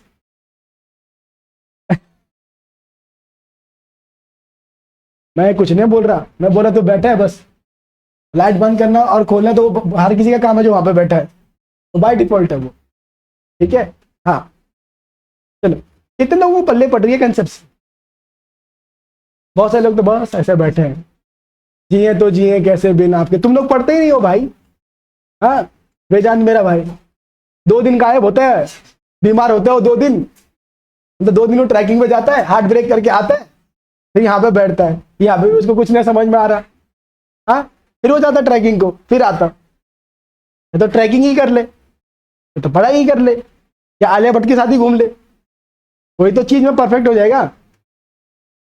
हाँ आप जाओ रायगढ़ जाओ आप, हाँ अलीबाग जाओ, सबसे अच्छा ट्रैक उधर ही है। एक बार जैसे पैर फिसला ना, गायब छोड़ो, 206 में से आधा बॉल भी नहीं मिलता है बॉडी का, गायब क्या होता है। ध्यान दे, आपको ट्रैकिंग करनी ना, मैं नेक्स्ट टाइम जब उत्तराखंड जाऊंगा ना, तुम लोगों को किसी को 1 या 2 को तो साथ में लेके जाऊंगा। चलो भाई, वहां पे जो वादियां हैं, ट्रैकिंग तुम देख के डर जाओगे, अरे सर इधर से ऊपर जाना है क्या। मैं तब जब इस बार गया था ना, मेरे को ये लग रहा था कि मतलब कितना दूर जाना है, दो आई नो कि कहाँ पे डेस्टिनी है, खुद को मैं बोल रहा अभी 5 मिनट ही जाना, ज्यादा नहीं। हाँ विनोद सर का, हाँ विनोद सर, सुबह 4 मतलब रात की, मैं वहां पे दिल्ली से मैं रात के 10 बजे बैठा था, गाड़ी बुक किया था दिल्ली से। मैं बोला कौन जाएगा बस में, मैं बोला थोड़ा बहुत गाड़ी बुक कर लेते भाई। रात के 10 बजे ड्राइवर इतने हाईटेक रहते थे उधर के, ये जिस हाईवे पर ये इसका ऋषभ पंत का एक्सीडेंट नहीं होता, सेम हाईवे पे चल रहा है भाई, दिल्ली और वो हाईवे। क्या स्वैग है पता है क्या, ईट में रहता है क्या, ईट ब्रिक उसने लगाया किस पे, तुम्हारा जो रहता है ना उस पे, पे बस, हाँ एक्सीलेटर पे, और मोबाइल पे देख रहे हैं। मैं बोला भाई तेरी, अरे सर ये सब नॉर्मल है। मैं बोला भाई जब तक वो बंदे ने, मतलब वो हाईवे तक कंटिन्यूस था, 40 किलोमीटर से 50 किलोमीटर, जब तक वो हाईवे क्लियर नहीं हो गया ना, मेरा ना हार्ट बीट बढ़ रहा है। मतलब अभी कोई सामने आता और ये तो अपने स्वैग में है, उसको कॉल आ रहा है, ठीक है, हाँ हाँ आ रहा हूँ, हाँ दूसरा कॉल आ रहा है, हाँ भाई किधर है, मैंने तो सवारी ले ली, तो आ रहा है पीछे, रुको तेरे लिए, अच्छा चाय पियेंगे, चलो 4 बजे मिलेंगे, 4 बजे वहां पे चाय मिलती है, सुबह 4 बजे की बात कर रहा है वो, तो सच्ची वहां पे सुबह 4 बजे शॉप भी खुली और भीड़। मैं बोला देखो इंडिया में बोलते बेरोजगार है, ये बेरोजगारी। उसका स्वैग देख करके मैं नेक्स्ट टाइम मैंने कुछ को बुलाया ही नहीं जब मैं आने वाला था। और मेरे पापा बोल रहे थे कि बेटा वो सबसे अच्छा ड्राइवर है। मैं बोला हाँ, उसका जो स्वैग देखा मैंने, हाँ मैं उसको बोला यार भूख लग गई है, खाना नहीं खाया है, एक होटल में रुका देना। होटल छोड़ो, मैं ये नहीं समझा कि वो ढाबा है, होटल है या टपरी है, वही डिस्ट्रीब्यूट नहीं कर पाया मैं। और उसका जो रेट है ना, 5 स्टार से भी हाई का रेट है। मैं बोला भाई साहब, इससे पहले मैंने बटर पनीर इतना महंगा कभी नहीं खाया। मैं बोला 500 रुपए। मैं बोला भाई स्विट्जरलैंड में आ गया क्या? 300 रुपए तो सुना भी था मैंने, कितने बार हम बाहर खाते, 500 रुपए। बोलते सर इधर यही रेट है। मैं बोला भाई इसलिए बोल रहे हैं कि उत्तराखंड इतना डेवलप क्यों कर रहा है। समझे? तो इसलिए बहुत कुछ हो जाता है जिंदगी में से, तुम बोलो पढ़ लो, ठीक है ना। और ये ट्रैकिंग व्रैकिंग कभी करनी है ना, है वहां पे ऐसा जगह बहुत अच्छी है। मैं वहां पे जब गया ना, सराउंडिंग देख करके, मैं एक टाइम तो ऐसे बोलने वाला कि सतीश साइंस अकेडमी इधर खोल देता है, एक हिल मारते इधर। फिर याद आया कि तुम लोगों की 12वीं तो रह गई थी तभी। अरे फिर भाग भाग के आना पड़ा। और फिर मैं जब ट्रेन में ट्रेवल कर रहा था ना, अलग ही सीनियर, वहां पे तो हर कोई अलग ही जोन में रहता है भाई। मैं वो देख करके ना, मैं बोला ना फ्लाइट से जाना है नेक्स्ट टाइम मेरे को। मैं बोला नहीं हो पाएगा। मतलब समझो एसी कंपार्टमेंट में भी क्या हो रहा है इंडिया में, मतलब लिटरल बात बोल रहा हूँ। 3 AC 2 AC भी कर लो ना तुम, 3 AC में भी ना सेम इश्यूज है। एक भाई अपने हिसाब से चल रहा है, 2 बूंद मुझे भी पिला दे शराबी, मतलब भाई का पैक चल रहे बन रहे, और बोल रहा क्या है यार ये। वो TTR है, वो भी कुछ नहीं बोल रहा उसको, क्योंकि वो उस मूड में बैठा है कि कुछ बोला तो कान के नीचे बजा देगा। तो इंडिया का कुछ नहीं हो सकता, हम कितना भी डेवलप करते हैं, पर ये जो सीन है ना कि 2 बूंद वाला, ये पोलियो के बाद जो बड़ा है ना, उसके बाद ये चेंज नहीं हो सकता। समझ रहे मेरी बात? तो इसलिए मैंने बोला, उसके बाद मैंने डिसाइड किया, मैं बोला यार ना हो पाएगा अपने से तो, ठीक है ना। और एक तो 2 घंटे, मतलब 2 घंटे लग जाते, 2 दिन लग जाते हैं दिल्ली से पुणे में आने में ट्रेन से, और ना कुछ आराम करो, दूसरे दिन लेक्चर लो। चलो कोई बात नहीं, मेरी जिंदगी का दुख है, आप यहाँ पे ध्यान दो। रॉबर्ट्स लॉ सिखाता हूँ तो मैं भी थोड़ा दुखी फील होगा।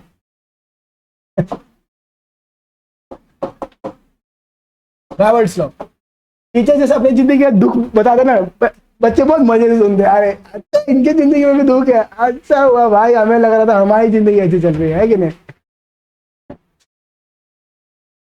चलो रॉबर्ट्स लॉ, रॉबर्ट्स लॉ क्या बोलता है कि देखो, अगर आपने एक वोलेटाइल है नॉन वोलेटाइल सॉल्यूट लिया हुआ है। एक वोलेटाइल है, वोलेटाइल मतलब जो 2 मिनट में एवोपोरेट हो जाता है। नॉन वोलेटाइल जिसको थोड़ा क्या लगता है, टाइम लगता है। तो अगर आपने एक ये आपका क्या कंटेनर है, ठीक है, इसमें आपने लिया है, ये समझो ये आपने क्या है, वोलेटाइल सॉल्यूट है। ये पहले क्या है तुम्हारा, वोलेटाइल सॉल्यूट है। अच्छे सुना, इसमें MCQ बना है, और ये जार है, और उसके ऊपर मैंने क्या लगाया, ये कवर है यार। वो तो टॉम एंड जेरी थोड़ी चल रही।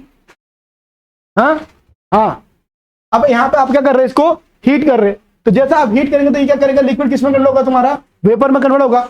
तो अब ये प्योर लिक्विड है, तो थोड़ा भी टेम्परेचर अगर मैं लगाऊंगा तो ये वोलेटाइल है, तो 2 मिनट में क्या बनेंगे, इसके वेपर बनेंगे, ठीक है। तो इसका मान लो कि वोलेटाइल लिक्विड का जो वेपर प्रेशर आता है वो P0 था। क्या था तुम्हारा, P0। ये वेपर प्रेशर है प्योर लिक्विड का, VP मतलब vapour pressure of pure liquid, ठीक है।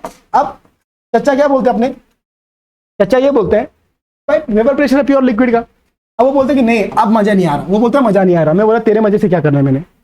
तो वो बोलता है कि भाई आप क्या करो, ये वोलेटाइल है ना लिक्विड, इसमें नॉन वोलेटाइल कंपोनेंट डालो, मतलब पानी में नमक डालो। पानी वोलेटाइल है, मतलब थोड़ा उसके बाद एवोपोरेट होता है, उसमें नमक डाल दिया। तो यार जैसे ही पानी में नमक डालते हैं ना बेटा, तो वो वाटर जल्दी बॉयल नहीं होता। एग्जाम्पल ऑफ सलाइन वाटर, या ओशन में जो पानी रहता है उसको लो तो वो जल्दी बॉयल नहीं होता है, क्योंकि उसमें क्या है, नॉन वोलेटाइल कंपोनेंट है। तो वो बोलते हैं तब पार्शियल प्रेशर कम आएगा। वो बोलता है तब अगर तुम ये जार लगाओगे ना ऐसा, तो आपको दिखेगा कि इतने ना, अभी आपको यहाँ पे ज्यादा दिख रहे हैं ना वेपर्स, वो बोलेगा ऐसा 2-3 ही दिखेगा ऐसा गिन के। तो बोलता है इसी पे लॉ बन जाएगा। उसका बोलने का मतलब ये है कि जो पार्शियल प्रेशर रहता है तुम्हारा, किसका, तुम्हारा नॉन वोलेटाइल लिक्विड का, वो डायरेक्टली किससे प्रोपोर्शनल है, तुम्हारा x, that is mole fraction. किससे प्रोपोर्शनल है, तुम्हारा मोल फ्रैक्शन से प्रोपोर्शनल है। तो P इज इक्वल टू क्या होगा तुम्हारे यहाँ पे, P0A इंटू XA। माना जा रहा है कि A ये तुम्हारा क्या है, तुम्हारा कंपोनेंट है। हाँ, तो आपका partial pressure of non volatile, PA क्या है, पार्शियल प्रेशर मतलब वेपर प्रेशर बोल रहा हूं, vapour pressure of non volatile solute. याद रखना नॉन वोलेटाइल सॉल्यूट का ये वेपर प्रेशर है। हाँ हाँ ठीक है, नॉन वोलेटाइल सॉल्वेंट नहीं लो, चलो ठीक है। नॉन वोलेटाइल सॉल्वेंट का जो है यार, partial pressure non volatile component equal to PA equal to P0A into क्या हो जाएगा तुम्हारा X से। समझा मेरी बात को, गेटिंग। तो ये आपका क्या उनको बोलते हैं तुम्हारा, दिस इज बाई कौन है ये, रावल्ट्स। और वो बोलते हैं यार सोल्यूशन तो बाइनरी होता है, सोल्यूशन तो क्या होता है, बाइनरी। मतलब यहाँ पे क्या होगा, 2 कंपोनेंट। तो टोटल वेपर प्रेशर जो आएगा तुम्हारा सोल्यूशन को बोलता है, वो आएगा P0A XA plus P0B XB। यहाँ पे XA याद रखना, XA क्या है, XB है, एक्स ए क्या है, सोल्यूट सॉल्वेंट का है, क्या है तुम्हारा, ये क्या है तुम्हारा, ये किसका है तुम्हारा, सॉल्वेंट का, और ये पार्ट किसका है तुम्हारा, सोल्यूट का। समझे मेरी बात को। हाँ, अब वो बोलता है देखो एक चीज तो तुम्हें पता ही होगी, मैं बोलता है क्या, आपको पता ही है x A plus X B 1 होता है, x A plus X B क्या होता है 1। मैं बोलता जल्दी बोला तूने, तो क्या करेगा तुम्हारा जो एक्स है, जो एक्स है उसको क्या लिखेंगे 1 माइनस एक्स बी प्लस क्या होगा P not B X B. सही बात है। तो क्या होगा यहाँ पे बोलो, क्या होगा, P not A minus P not A X B plus बोलो P not B into X B common ले लो, तो P not A plus X B अगर आपने कॉमन लिया प्लस एक्स बी कॉमन लिया तो P not B minus P not A that is equal to total vapour pressure. इस पे अच्छा ग्राफ पूछता है आईआईटी का काम ही है, तुम इक्वेशन तो बनाओ, हम ग्राफ पूछेंगे। एक मैंने आपको रूल बताया, आईआईटी ये बोलता है कि तुम क्वेश्चन रॉन्ग तो करो, हम ऑप्शन नहीं देंगे, वैसा है। तो आईआईटी पूछता है कि भाई साहब बताओ कि टोटल वेपर प्रेशर का ग्राफ कैसे बनेगा। हम बोलते हैं ठीक है बना देंगे। Total vapour pressure with respect to किसके, with respect to mole fraction, तो ग्राफ कैसे बन रहा है, ये कौन सी इक्वेशन है बताया, y equal to mx plus C. कौन सी इक्वेशन है, y equal to mx plus C. तो ऐसा इंटरसेप्ट आ जाएगा, याद आ गया, y equal to mx plus C. यहाँ पे x क्या है तुम्हारा, x ये है तुम्हारा, और स्लोप क्या है इसका, स्लोप क्या है इसका P not B minus P not a compare करके, और ये आपका y c क्या है, कांस्टेंट ऑफ प्रोपोर्शनैलिटी क्या है तुम्हारा पी नॉट ए। ये स्लोप इंटरसेप्ट याद आ रहा है आपको, ये अरे स्ट्रेट लाइन पढ़ रही तुमने, स्लोप इंटरसेप्ट फॉर्म में याद आ रही तुमको, ये क्या है तुम्हारा स्लोप इंटरसेप्ट फॉर्म है, अरे हाँ है ना। हाँ, तो रॉबर्ट्स लॉ ऐसा करके बोलते हैं, तो हमें इस फॉर्म में यूज करना है, और दूसरी फॉर्म जो है वो हम डिराइव नहीं करेंगे। ये तो मैं इसलिए डिराइव किया कि मुझे यहाँ पे क्या चाहिए, उसका डायग्राम ग्राफ आपको बताना था। हाँ, तो आपको एक चीज समझ में आ गया, क्या चीज समझ में आ गया आपको, कि जब भी आप नॉन वोलेटाइल सॉल्यूट डालोगे तो वेपर प्रेशर क्या होगा तुम्हारा, कम होगा। तो what is the vapour pressure exactly, vapour pressure is the pressure that is exerted by the gas molecule on the wall of the container. Wall of container पे gas molecule कितना pressure exert करता है, ठीक है, that is called as your vapour pressure. अब सुनो आगे, सुनो गौर से दुनिया वालों, अरे सुनो भाई। अब हम क्या करेंगे इसके बारे में, डायरेक्टली हम कोलिगेटिव प्रॉपर्टी पे पास जाएंगे, ठीक है। किसके पास जाएंगे अभी, कोलिगेटिव प्रॉपर्टी, और एक एक करके मैं आपको बताता हूं। कोलिगेटिव प्रॉपर्टीज में समझिए, कोलिगेटिव प्रॉपर्टीज, उससे पहले कोलिगेटिव प्रॉपर्टी से पहले दो चीज और रह गई, आइडियल सॉल्यूशन और नॉन आइडियल सॉल्यूशन का कंसेप्ट रह गया, ठीक है ना। सॉल्यूशन को डिवाइड किया जाता है दो पार्ट में। सॉल्यूशन को किसमें डिवाइड किया जाता है, दो पार्ट में। एक सॉल्यूशन आपका क्या होता है आइडियल, और एक क्या होता है तुम्हारा नॉन आइडियल। आइडियल है हाँ, पर होता नहीं ऐसा कोई, याद रखना, जैसे आइडियल स्टूडेंट नहीं होता है वैसे आइडियल सॉल्यूशन भी नहीं होता है, समझे ना, इतना सिंपल ध्यान है। और एक नॉन आइडियल, एक non ideal solution. Ideal solution obey Raoult's law, ओबे, बस इतना ही है, बस यही है कि ओबे रावर्ट्स लॉ, बहुत कुछ है। Obey Raoult's law over a complete range of temperature pressure तो सही है, पर इसका एंथैल्पी ऑफ मिक्स कितना होता है, जीरो। इसका एंथैल्पी ऑफ मिक्स कितना होता है, जीरो।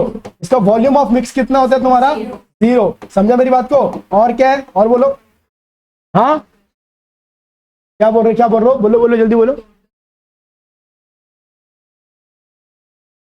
हाँ, पीटी इक्वल टू क्या होगा, पी नॉट ए या पी नॉट बी के बराबर होगा, ठीक है।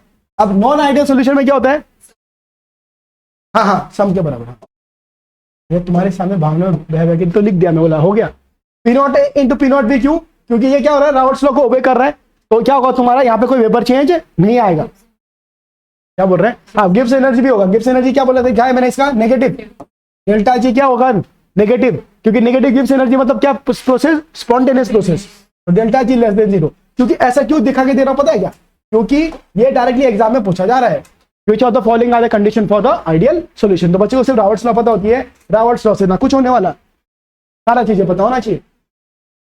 नॉन आइडियल में इसके सारा अपोजिट है, सारा क्या है opposite. Do not obey Raoult's law, ये रावर्ट्स लॉ को ओबे नहीं करता है, ठीक है। Do not obey Raoult's law, ये बोलते चाचा ध्यान रखो मैं आपको ओबे नहीं करूंगा, बोलता कोई बात नहीं। उसके बाद यहाँ पे एंथैल्पी ऑफ जो मिक्स होता है, एंथैल्पी ऑफ जो मिक्स आता है वो हमेशा नॉट इक्वल टू जीरो होता है, क्योंकि हमेशा हीट रिलीज या एब्जॉर्ब होता ही है। वॉल्यूम जो मिक्स का है वॉल्यूम ऑफ द मिक्स है वो भी क्या है, नॉट इक्वल टू 0 है। तो ये वॉल्यूम ऑफ मिक्स जो है वो भी नॉट इक्वल टू 0 है। उसके बाद आपका यहाँ पर टोटल प्रेशर जो है वो तो पता ही आपको कैसे निकालना है, P not A X A, बोलो P not A X A plus P not B X B. समझे कि नहीं समझे मेरी बात को। और उसके बाद आपको ये अगर आपको पता चल जाता है, next thing that you have to go is, वो क्या था तुम्हारा कि जो डेल्टा जी है वो क्या होना चाहिए, ग्रेटर देन क्या होता है यहाँ पे 0 होता है। तो ये प्रोसेस कभी स्पॉन्टेनियस बनेगा ही नहीं। ये स्टैंडर्ड एंथैल्पी है, ठीक है, स्टैंडर्ड एंथैल्पी है। तो ये आपको पता होना चाहिए। अगर आपको इतना पता चल गया, तो आइडियल सॉल्यूशन भी, नॉन आइडियल सॉल्यूशन भी दो टाइप के। नॉन आइडियल सॉल्यूशन में कितने हैं, 2 टाइप के, जो पॉजिटिव और नेगेटिव डेविएशन दिखाएंगे। तो नॉन आइडियल सॉल्यूशन 2 टाइप के होते हैं। नॉन आइडियल सॉल्यूशन 2 टाइप के होते हैं। उसमें एक positive deviation from Roberts law और एक नेगेटिव। रॉबर्ट्स लॉ का डायग्राम तुम्हें पता है क्या? रॉबर्ट्स लॉ का डायग्राम एक बार आइडियल सॉल्यूशन में बना के दिखाता हूं मैं। चलो पहले आइडियल सॉल्यूशन में रॉबर्ट्स लॉ का डायग्राम बना के दिखाता हूं मैं। आइडियल सॉल्यूशन में रॉबर्ट्स लॉ का डायग्राम क्या था? आइडियल सॉल्यूशन के लिए what was the Roberts law? देखो ये रॉबर्ट्स लॉ था, ये x ए इक्वल टू 0 तो x ए इक्वल टू 1, ठीक है। तो इधर से क्या जा रहा था तुम्हारा, इधर से ये इधर तक आ रहा था, ठीक है। अब यहाँ पे क्या हो रहा था तुम्हारा, टोटल मोल फ्रैक्शन तो क्या हो सकती है तुम्हारा, एक्स बी इक्वल टू यहाँ पे क्या था तुम्हारा 0 और एक्स बी यहाँ पे कितना था तुम्हारा 1। तो ये आपका क्या रहा था, इधर से नीचे से ऐसा जा रहा था, ठीक है। थोड़ा और नीचे ले लेता हूँ। हाँ ये क्या है तुम्हारा पी नॉट बी और ये क्या है तुम्हारा पी नॉट ए। अब उसके बाद क्या रहता है, ये इधर से इधर क्या था तुम्हारा पी टोटल। पी टोटल क्या था, पी नॉट ए, कभी बार खेल जाता है। पी टोटल इक्वल टू क्या है, P not A plus P not be. समझे मेरी बात? अरे हाँ है ना, ये पी टोटल है, समझे। ये कौन सा कर्व है, वापस vapour pressure versus mole fraction का ही कर्व है, समझे। तो ये एक्चुअली क्या है, ट्रू सेंस है रॉबर्ट्स लॉ का आइडियल सॉल्यूशन के लिए। और नॉन आइडियल सॉल्यूशन ऐसा बनता है क्या? नॉन आइडियल के लिए ऐसा बनता ही नहीं, ठीक है। चलो अब देखो यहाँ पे कर पता होना चाहिए, ध्यान रखना, कर पता होना चाहिए, आता है क्वेश्चन, ठीक है। और Roberts law in vapour face में भी है, Roberts law in vapour face में भी आता है, ठीक है। हाँ ठीक, अब ध्यान दो, अब नॉन आइडियल सॉल्यूशन की तरफ। अगर आपके नॉन आइडियल सॉल्यूशन है, अगर आपके पास है नॉन आइडियल सॉल्यूशन, इसमें 2 कंपोनेंट होंगे, एक आप पॉजिटिव डेविएशन और एक क्या होगा तुम्हारा नेगेटिव डेविएशन। तो एक positive deviation from Roberts law, positive deviation, और एक क्या होगा नेगेटिव डेविएशन। बताओ पॉजिटिव डेविएशन क्यों होता है? ए और ए बी इंटरेक्शन के हिसाब से क्या है, ए क्या है तुम्हारा सॉल्यूट सॉल्यूट इंटरेक्शन, बी क्या है तुम्हारा, ऐसा ए सॉल्वेंट बोला था होगा मैंने, और बी क्या है तुम्हारा सॉल्यूट, और ए बी क्या है सॉल्यूट सॉल्वेंट। पॉजिटिव डेविएशन में किसका ज्यादा होता है, ए एंड बी इंटरेक्शन क्या होता है ज्यादा, मतलब सॉल्यूट सॉल्यूट और सॉल्वेंट सॉल्वेंट इंटरेक्शन क्या होता है ज्यादा as compare to solute solvent interaction, ठीक है। तो ये ज्यादा होता है किससे, तुम्हारा ए बी से, ठीक है। तो ए क्या है तुम्हारा यहाँ पे सॉल्यूट सॉल्वेंट सॉल्वेंट इंटरेक्शन है, ये सॉल्वेंट सॉल्वेंट इंटरेक्शन है। और यहाँ पे आपका बी क्या है, सॉल्यूट सॉल्यूट इंटरेक्शन है, बी यहाँ पे सॉल्यूट सॉल्यूट से रिप्रेजेंट किया है। और ए बी क्या है सॉल्यूट सॉल्वेंट, ए बी क्या है, हाँ सॉल्यूट सॉल्वेंट, ए बी आपका सॉल्यूट सॉल्वेंट इंटरेक्शन है, ठीक है। अब यहां पे ऐसा है, हाँ यहां पे ऐसा है। अब यहां पे इसके अपोजिट होगा, एक ही याद रखो। तो यहां पे क्या होगा तुम्हारा A and B will be less than A B, ठीक है। यहां पे क्या था तुम्हारा ग्रेटर देन था, ठीक है।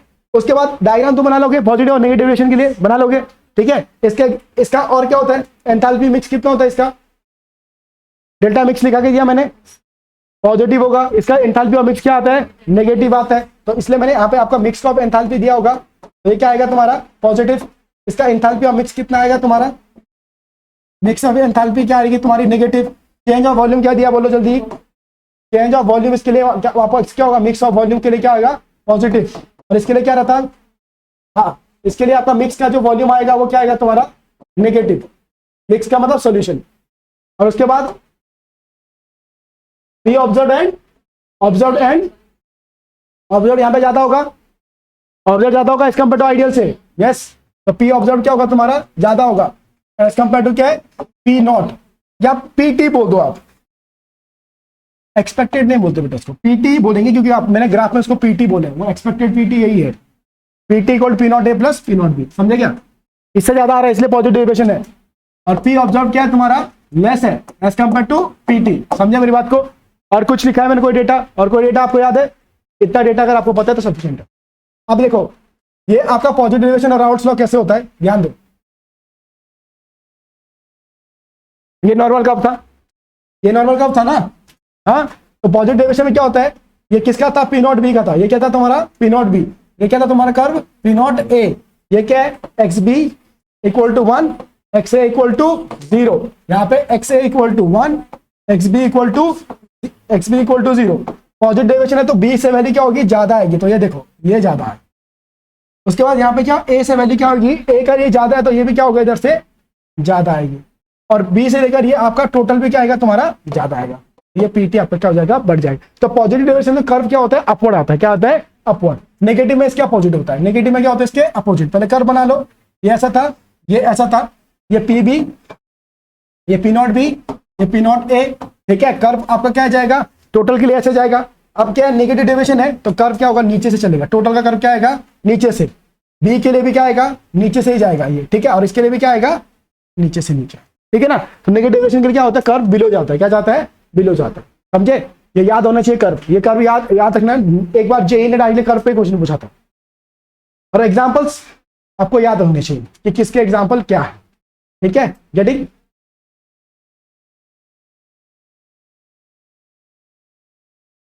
तो ये positive deviation and negative deviation के फंडे हो गए। अब सुनो, अब कॉलिगेटिव प्रॉपर्टी के बारे में बात करता हूं। अब ये सारा हो गया, नाउ कॉलिगेटिव प्रॉपर्टीज, ठीक है।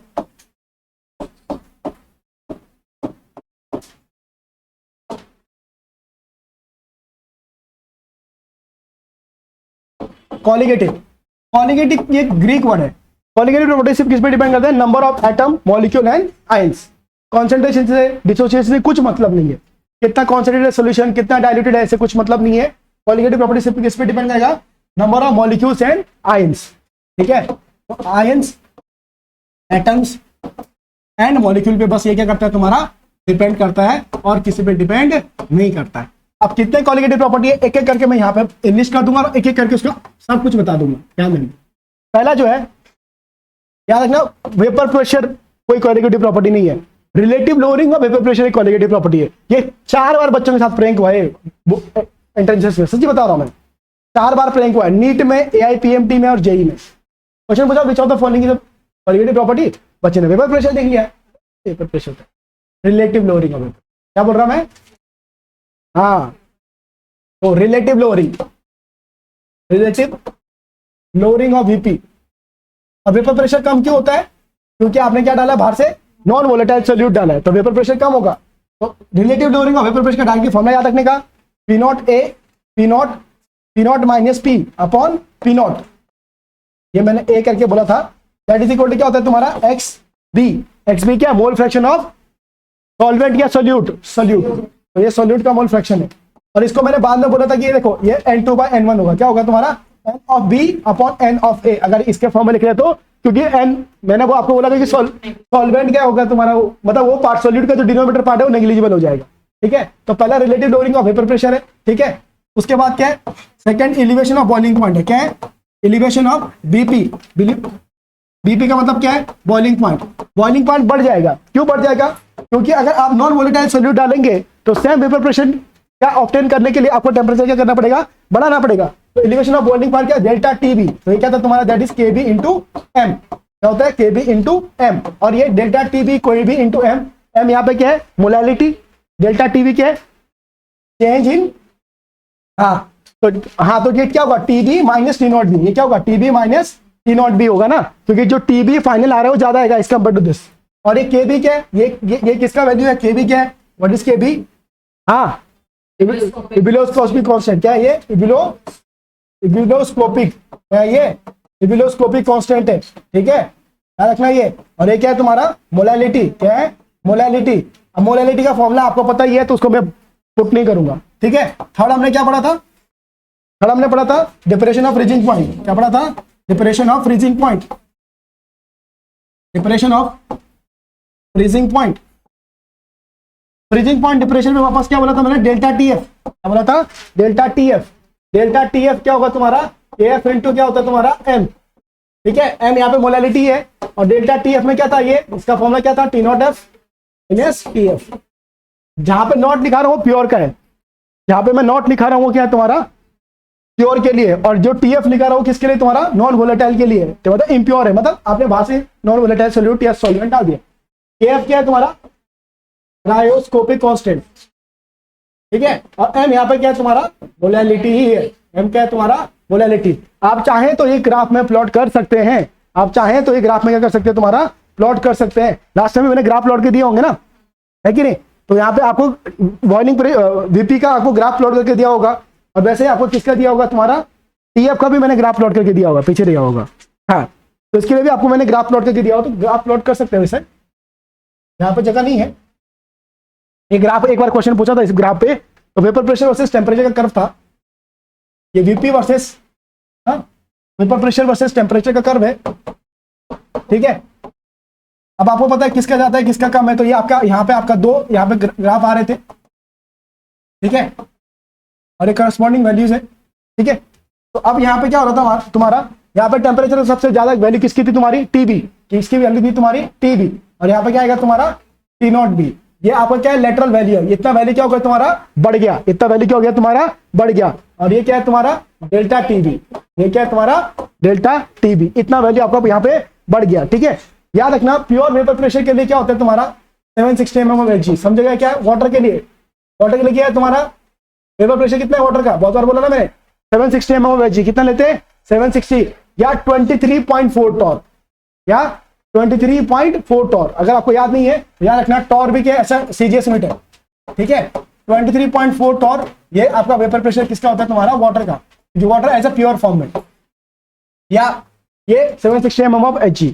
ठीक है, मैंने आपको आई थिंक न्यूमेरिकल में, थ्योरी के न्यूमेरिकल में भी ये यूज किया होगा कि भाई वाटर दिया है प्योर नहीं है तो 760 यूज करेंगे। ठीक है, उसके बाद यहाँ पे आपका ये किसके लिए था, ये इसका ग्राफ है, सेकंड पॉइंटर का ग्राफ है ये। ठीक है, सेकंड पॉइंटर क्या था मेरा, एलिवेशन ऑफ बॉइलिंग पॉइंट के लिए ग्राफ है, और डिप्रेशन ऑफ फ्रीजिंग पॉइंट में भी सेमी कर्व था, बस आपको ये अलग बनाना है। इसमें अगर आप बनाएंगे तो आपको यहाँ पे दिखने को मिलेगा कि देखो अब हम क्या करेंगे, यहाँ पे दो अभी आपका टीएफ और ये डेल्टा टीएफ, देखो ऐसा आपका ये दो ग्राफ मिलेगा यहाँ पे, और ये ऐसा, ये आपका क्या आएगा, ये टीबी यहाँ पे आएगा, और ये क्या आएगा तुम्हारा टी नॉट बी ज्यादा है तो टी नॉट बी बाद में होगा, और ये रहेगा यहाँ देखो, ये आपका यहाँ पे टी नॉट बी, और ये क्या आएगा टीबी। हाँ अच्छा एफ है, अच्छा हाँ एफ, हाँ नेमिंग एफ से दिया ना, हाँ ठीक है।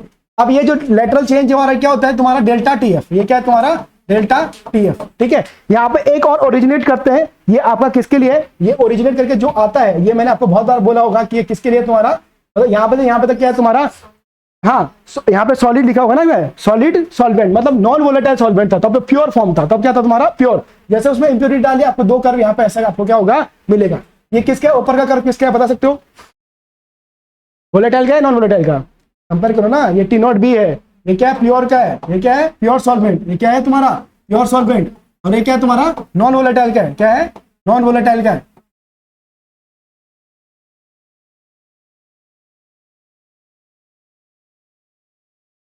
नॉन वोलेटाइल,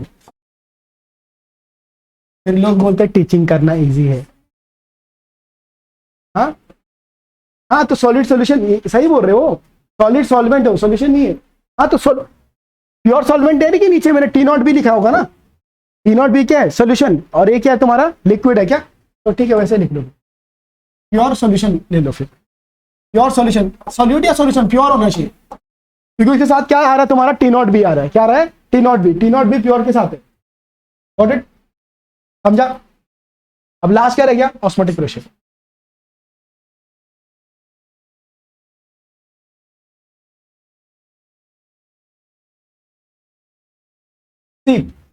अगर आपको ऑस्मोटिक प्रेशर के बारे में अगर बात करनी है, you want to talk about osmotic pressure, तो ऑस्मोटिक प्रेशर में बहुत सारी चीजें हैं, बट बहुत सारे लोग उसको समझते नहीं। ऑस्मोटिक प्रेशर इसको हम पाई से रिप्रेजेंट करते हैं, किससे रिप्रेजेंट करते हैं, pi. Based on osmotic pressure we have 3 type of solution, isotonic, hypotonic, hypertonic. ठीक है, ये तो सबको होता है ना। आइसोटोनिक, हाइपोटोनिक एंड हाइपरटोनिक में क्या है सुनो, इसमें भी हाँ कॉन्सेंट्रेट के हिसाब से चेंज है, कॉन्सेंट्रेट के हिसाब से चेंज है। आइसोटोनिक का मतलब क्या, सेम सेम वेपर प्रेशर है। आइसोटोनिक सॉल्यूशन होता है π1 इक्वल टू π2। हाँ, जैसे मैंने वो सलाइन और ब्लड का एग्जांपल दिया है। सलाइन में भी 0.9% क्या होता है तुम्हारा, सॉल्ट होता है, और इसमें भी 0.9, तो π1 इक्वल टू क्या है तुम्हारा π2। हाइपरटोनिक का मतलब क्या होता है, किसी का एक का ज्यादा है एक का कम है। हाइपरटोनिक सॉल्यूशन मतलब π1 इज ग्रेटर देन π2, एक का ऑस्मोटिक प्रेशर ज्यादा है दूसरे के कंपैरिजन में। और हाइपोटोनिक का मतलब क्या होता है, एक का कम है। तो जैसे मैंने यहाँ पे बोला π2 इज लेस देन π1, तो π2 क्या है तुम्हारा हाइपोटोनिक, क्योंकि उसका कम है, उसी का रिवर्स लिखा है मैंने वो। ठीक है ना, अगर तो वही तो मैं बोल रहा हूँ, अगर π1 हाइपरटोनिक है तो π2 हाइपोटोनिक होगा। हाँ, रिलेटिव तो होगा ना। ठीक है ना, और ये रिलेटिव होता है, ऐसे कोई फिक्स वैल्यू नहीं रहती है। ठीक है, बट यहाँ पे आपको याद रखना है, ये तो है ही है, बट यहाँ पे आपको आइडियल गैस इक्वेशन याद है। अब आइडियल गैस इक्वेशन, हाँ, तो अब यहाँ पे क्या बोलते हैं, जो वेंट ऑफ चचा थे, वेंट ऑफ नहीं, पहले तो अभी ऑस्मोटिक के बारे में बात कर रहा हूं मैं, वो क्या बोलते हैं, एक और चीज है यार, जो ये फॉर्मूला लिखा है ना, मैं इसके साथ आई भी अटैच करो। क्या अटैच करो, आई। आई क्या है तुम्हारा वेंट ऑफ फैक्टर, आई क्या है तुम्हारा वेंट ऑफ फैक्टर। एसोसिएट हो रहा है या डिसोसिएट हो रहा है, उसके हिसाब से हम बाद में क्या करेंगे, चेंज करेंगे, तो उसके साथ क्या आएगा, आई भी मल्टीप्लाई होगा। ठीक है, बाद में बताने से अच्छा भी खत्म कर दो, बार बार क्या पता है ये चीज को। वेंट ऑफ फैक्टर कितना दिया है, एसोसिएशन कुछ नहीं दिया तो 1 है, कुछ नहीं दिया तो ठीक है, टेंशन मत लेना। नाउ सी, अब ध्यान, तो अभी हाइपरटोनिक, हाइपोटोनिक और ये आइसोटोनिक तो आपको हो गया, ये आपको समझ में आ गया। Next thing that you have to understand is ideal gas equation. Ideal gas equation क्या है, पीवी इज इक्वल टू क्या है, एन आर टी। तो यहाँ पे अगर आप प्रेशर निकालेंगे तो एन बाई वी अपॉन क्या होगा तुम्हारा, आर टी होगा। ठीक है, एन बाई वी अपॉन क्या होगा तुम्हारा, आर टी हो जाएगा ये। ठीक है, वापस लिख लेते हैं अपन, n by V upon R T. और नंबर ऑफ मोल्स पर यूनिट वॉल्यूम क्या होता है, कॉन्सेंट्रेशन, तो पी इक्वल टू क्या होता है, सी आर टी। याद रखना, ये जो प्रेशर है, मतलब आपका जो ऑस्मोटिक प्रेशर है, वो ऐसा बोला जाता है कि जो प्रेशर रहता है ना गैसेस में, वही प्रेशर आपका लिक्विड में भी आता है। जो लॉज वहां पे है वो लॉ यहाँ पे भी फॉलो होंगे। तो एक बार मैं तुम्हें वो भी बताऊंगा, क्योंकि वो भी काम में आते हैं। पी क्या है, यहाँ पे प्रेशर है, तो वहां पे यहाँ पे क्या आएगा, ये प्रेशर ऑफ गैस है, तो यहाँ पे आपका सोल्यूशन में क्या प्रेशर है, ऑस्मोटिक प्रेशर। कॉन्सेंट्रेशन सी है, टेम्परेचर आर है, तो पाई इक्वल टू क्या निकालते हैं हम यहाँ पे से, सी आर टी, इधर से आता है। अब एक एक करके आप थोड़ा बताइए, थोड़ा यहाँ पे मैं आइडियल गैस के भी लॉस बता देता हूं और वेंट ऑफ के लिए भी, फॉर गैसेस, गैसेस के लिए भी और सॉल्यूशन के लिए। वैसे ये किसने बताया था, वेंट ऑफ ने। किसने बताया था, ये वेंट ऑफ ने बताया था ये सारे। ठीक है, और ये गैसेस के लिए बॉयल्स लॉ क्या गैस के लिए। अब टीपीबी बीसीजी याद है, तो अब मैं टीपीबी बीसीजी का डायरेक्टली बताओ अभी। ठीक है ना, तो temperature is inversely, pressure is inversely proportional to क्या है तुम्हारा, volume. Pressure is inversely proportional to volume at constant T, at constant T. Constant temperature पे ऐसा है, टेम्परेचर एट कांस्टेंट टेम्परेचर, तो यहाँ पे क्या होगा, प्रेशर यहाँ पे क्या होता है, osmotic pressure is inversely proportional to volume, same at constant temperature. तो यहाँ पे पीवी इज इक्वल टू क्या होता है तुम्हारा, कांस्टेंट होता है। पीवी क्या आएगा यहाँ पे, कांस्टेंट, यहाँ पे पाई वी इक्वल टू कांस्टेंट आता है, आई वी इक्वल टू कांस्टेंट। ये वेंट ऑफ बॉयल्स लॉ, ये क्या है, वेंट ऑफ बॉयल्स लॉ। ये क्या है, वेंट ऑफ क्या है तुम्हारा, बॉयल्स लॉ है। ठीक है, उसके बाद क्या था, चार्ल्स लॉ। उसके बाद क्या था तुम्हारा, चार्ल्स लॉ। तो चार्ल्स लॉ क्या बोलता है, Charles law says that volume is directly proportional to temperature at a constant pressure. तो volume is directly proportional to temperature at constant P, at a constant pressure. ठीक है, तो अगर ऐसी कंडीशन है तो हम क्या बोलते हैं भाई साहब, अगर ऐसी कंडीशन है तो हम बोलते हैं भाई V1 upon V2 is equal to क्या होगा तुम्हारा, T1 अपॉन T2। सेम यहाँ पे रिपीट होगा वो, V1 upon V2 is equal to क्या होगा तुम्हारा, T1 अपॉन T2। ये क्या है, वेंट ऑफ, बोलो, वेंट्स ऑफ चार्ल्स लॉ। वैसे गेल-लुसाक लॉ सबके लिए लिख सकते हो ना। हाँ, मैंने 2 लॉ बना के दे दिए, और फाइनल किसमें इक्वेशन आती है, पीछे बताइए। फाइनल ये इक्वेशन आएगी, फाइनली क्या आएगी, you will get this equation, pi equal to, बाद में सारे लॉ कंबाइन करके हमने आइडियल गैस इक्वेशन बनाया था। Charles law, Boyle's law, Gay Lussac law को कंपेयर करके या अवोगाड्रो लॉ को कंपेयर करके हमने इक्वेशन बनाया था। तो वही आपका नेट बाद में बन के आएगा। ठीक है, गेटिंग, नॉर्मली है ना। हाँ, तो ये समझा, अरे हाँ या ना?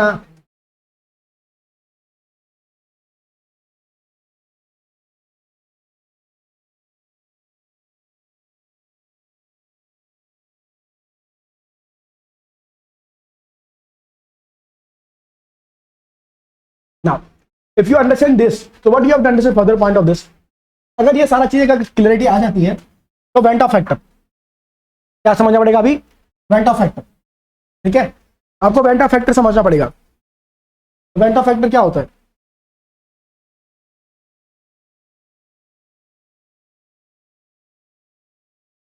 तो नाउ ध्यान दीजिए, यहाँ पे वेंट ऑफ फैक्टर के बारे में मैंने वेंट ऑफ लॉ तो बता दिए। नाउ वेंट ऑफ फैक्टर क्या है?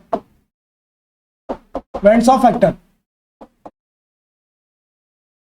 कुछ नहीं है, इसने क्या बोला था कि देखो कभी कभार क्या होता है, अगर आप कोई कंपाउंड डालते हैं तो डाइमर बना देते हैं। क्या बना देता है? डाइमर। डाइमर क्या?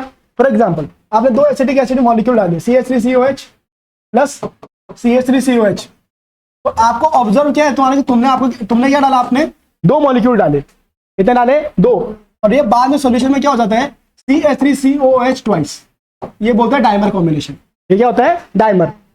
दो मॉलिक्यूल बन गया, एक मॉलिक्यूल बन गया, तो वो बोलते हैं भाई साहब आपने तो सोचा था, वो बोलता है आपने तो सोचा था कि दो मॉलिक्यूल आपने डाले, दो पार्टिकल आपने डाले, पर बाद में बन के इतना जाता है एक, 2 से 1 बना नहीं है, 2 से क्या बना? 1। तो बोलता है इस केस में जो ऑब्जर्व क्वालिटेटिव प्रॉपर्टी है और जो थ्योरेटिकल क्वालिटेटिव प्रॉपर्टी है वो अलग आएगी। तो वेंट ऑफ फैक्टर किसका रेशियो है? Observe qualitative property to the theoretical qualitative. तो I is equal to observe qualitative property, observe आपका ऑब्जर्व क्वालिटेटिव प्रॉपर्टी जो है बाय थ्योरेटिकल, ठीक है। इसके बाद अगर मेरे को कोई चिंगम खाते हुए दिखा ना क्लास में, यार थप्पड़ मार के बाहर फेंकूंगा। 2 to 3 time I given a warning. तुम यहाँ पे विराट कोहली के फैन नहीं बन रहे हो, जो IPL चल रहा है और मस्त हम चिंगम खा रहे, चबा रहे और जिंदगी काट रहे। माइंडेड।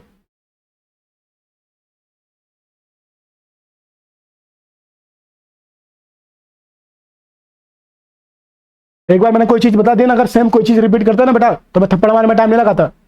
पारस और ये वेदांत समझ में नहीं आया था कि लास्ट टाइम समझाया था तो मैंने? जितना प्यार से रहता ना फिर वो अपने पे उतर गया ना बेटा। Observe qualitative property upon theoretical qualitative property भाई, थ्योरेटिकल क्वालिटेटिव प्रॉपर्टी। ऑब्जर्व कितना हुआ डिवाइड बाय थ्योरेटिकल कितना आया, ठीक है। ये आपको यहाँ पे थोड़ा समझना पड़ेगा। Observe qualitative property by theoretical qualitative property, वो आपका क्या आएगा? I, that is your van't Hoff factor. समझा मेरी बात को? Are you getting my point? ठीक है, तो ये आपको क्लियरिटी यहाँ पे आनी चाहिए। तो अब वैसे डाइमर फॉर्म हो, वैसे ट्राइमर भी फॉर्म होता है। तो ऑब्जर्व क्वालिटेटिव प्रॉपर्टी मतलब क्या? Observe lowering of vapour pressure, relative lowering of vapour pressure upon actual lowering of vapour pressure, उसके बाद observe elevation of boiling point upon theoretical, ऐसे करके हम लिखते हैं। और एग्जाम में इसमें क्वेश्चन नहीं आएगा। एग्जाम में क्या आएगा क्वेश्चन? क्या आपको पूछेगा डिग्री ऑफ डिसोसिएशन। सबको पता है ना अल्फा, अल्फा क्या है? Degree of dissociation. क्या है? Degree of dissociation.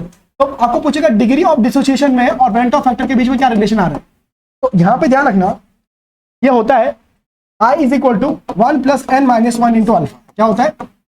I is equal to 1 plus n minus 1 into alpha, जहां पे I आपका वेंट ऑफ फैक्टर है, n नंबर ऑफ पार्टिकल्स है, n number of particle dissociated है, ठीक है, जो पार्टिकल मिले, और n अल्फा क्या डिग्री ऑफ डिसोसिएशन में। जैसा मैंने मान लिया NaCl डिसोसिएट हो गया तो क्या बना? Na प्लस NCl माइनस बना ना। तो ये डिसोसिएशन केस है। इससे पहले मैंने क्या बताया? एसोसिएशन। तो कितने फैक्टर बने? n। कितने पार्टिकल बने? 2। कितने बने? 2। तो ये क्या होगा? I इक्वल टू क्या हो जाएगा? 1 प्लस क्या होगा तुम्हारा? 2 माइनस 1 ना। n क्या बेटा? Number of particle. n के number of particle, number of particle. तो क्या होगा? 2 माइनस 1 क्या होगा तुम्हारा? 1। I इक्वल टू 1 प्लस क्या होगा? अल्फा। I इक्वल टू क्या होगा? 1 plus alpha. Are you getting it? क्या क्लैरिटी आ रही है सबको? तो I इक्वल टू क्या आ जाएगा तुम्हारा? 1 प्लस अल्फा यहाँ पे आ जाएगा। Have you got it? सबको समझ में आया मैंने क्या बताया? तो ये आपका यहाँ पे बनेगा। तो this is all about full detail, full depth detail for solution and colligative. पूरी सॉल्यूशन कॉलिगेटिव मैंने पूरी थ्योरेटिकली खत्म कर दी। अब इससे बात करेंगे एमसीक्यू क्या बात करेंगे, ठीक है। तो गाइस यहाँ पे ध्यान दीजिए, अभी हम क्या करेंगे? क्वेश्चंस करेंगे, ठीक है। क्वेश्चन में देखिए पहला क्वेश्चन, अब देखो क्या बोला है? The freezing point of equimolar aqueous solution. Equimolar का मतलब दोनों का मोल सेम है। Solution will be highest for freezing point किसका हाईएस्ट है? C6H5NH3Cl that is aniline hydrochloride, या Ca मैं लिखता हूं उसका नाम ये है CaNO3 ट्वाइस। उसके बाद ये है La है लैंथेनाइड का नहीं, कैल्शियम CaNO3 ट्वाइस है ये, और ये आपका La कुछ तो फॉर्म में दिया है इसने, ठीक है। और ये क्या है? C6H12O6 glucose. Freezing point of accumulator solution will be highest for, अगर देखो डेल्टा TF इक्वल टू क्या है? I KF इंटू क्या है? M। अगर सॉल्यूशन इक्यूमुलर है तो मोलैलिटी तो सेम ही है, ठीक है, और तो कांस्टेंट भी सेम है KF, तो किस पे डिपेंड करेगा? I किसका ज्यादा है? I किसका ज्यादा है? I किसका ज्यादा है? I किसका ज्यादा है? बताओ जल्दी बताओ। हाँ, I किसका ज्यादा है? बोलो बोलो जल्दी बोलो। अरे C6H5, ये है C6H5 अमोनियम क्लोराइड NH3Cl, और ये 20 का सबसे ज्यादा आएगा कैल्शियम नाइट्राइड का। कैसा आएगा? कैल्शियम के 2 आए ना, नाइट्राइड के 2 नहीं। अरे ये तो ग्लूकोज डिसोसिएट नहीं करता, ग्लूकोज डिसोसिएट नहीं करता, एनिलीन हाइड्रोक्लोराइड डिसोसिएट नहीं करता है, ये डिसोसिएट करेगा कैल्शियम नाइट्राइड, क्योंकि हाइनी कंपाउंड है। दिमाग से पैदल हो तुम लोग। ये CaNO3 ट्वाइस कैसे बना होगा? सुनो, ये CaNO3 ट्वाइस कैसे बना होगा? कैल्शियम का वैलेंसी कितनी है? 2, और नाइट्राइड ग्रुप की वैलेंसी कितनी है? 1, तो क्रॉस ऐसे हुआ होगा ना, तो Ca एक आयन आएगा 2+, और NO3 2- एक आयन बना होगा ना, तो कितने आयन बने टोटल? 2, तो I की वैल्यू कितनी हो जाएगी? डबल हो जाएगी, I क्या हो जाएगा? बढ़ जाएगा। तो याद रखना, अगर इक्विमोलर कॉन्सेंट्रेशन है तो ब्रेंटॉफ फैक्टर देखना है, जिससे ज्यादा क्या होगा? डिसोसिएशन होगा, उससे आंसर आएगा। तो ये क्या आएगा तुम्हारा? बी ऑप्शन बनेगा, क्योंकि कॉन्सेंट्रेशन भी डिपेंड नहीं करता है, क्योंकि उसने बोला कि इक्विमोलर कॉन्सेंट्रेशन है, मतलब कॉन्सेंट्रेशन क्या है तुम्हारी? सेम है, ऐसा कोई प्रॉब्लम नहीं है।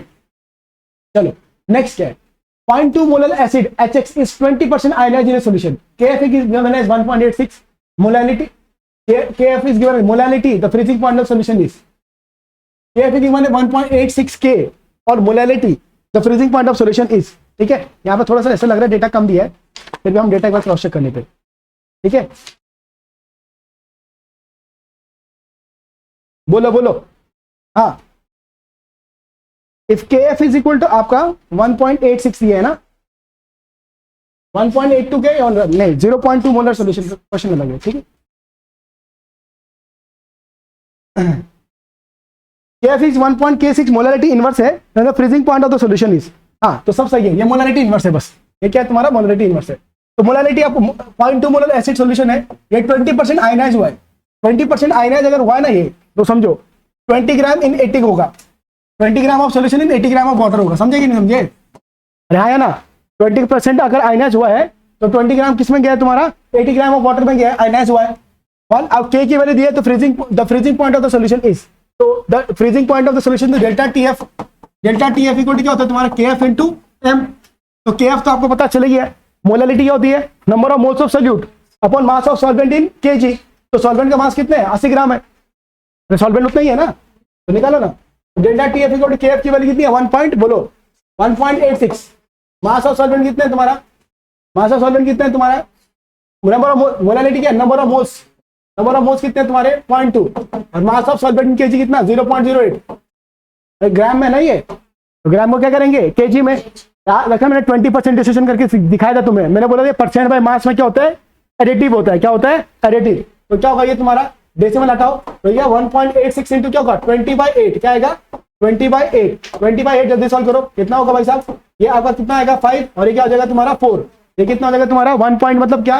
4 4 जा 16, और बचा कितना तुम्हारा? वहां पे 2 बचेगा ना, तो 8 4 जा मतलब क्या? 6 4 जा 24।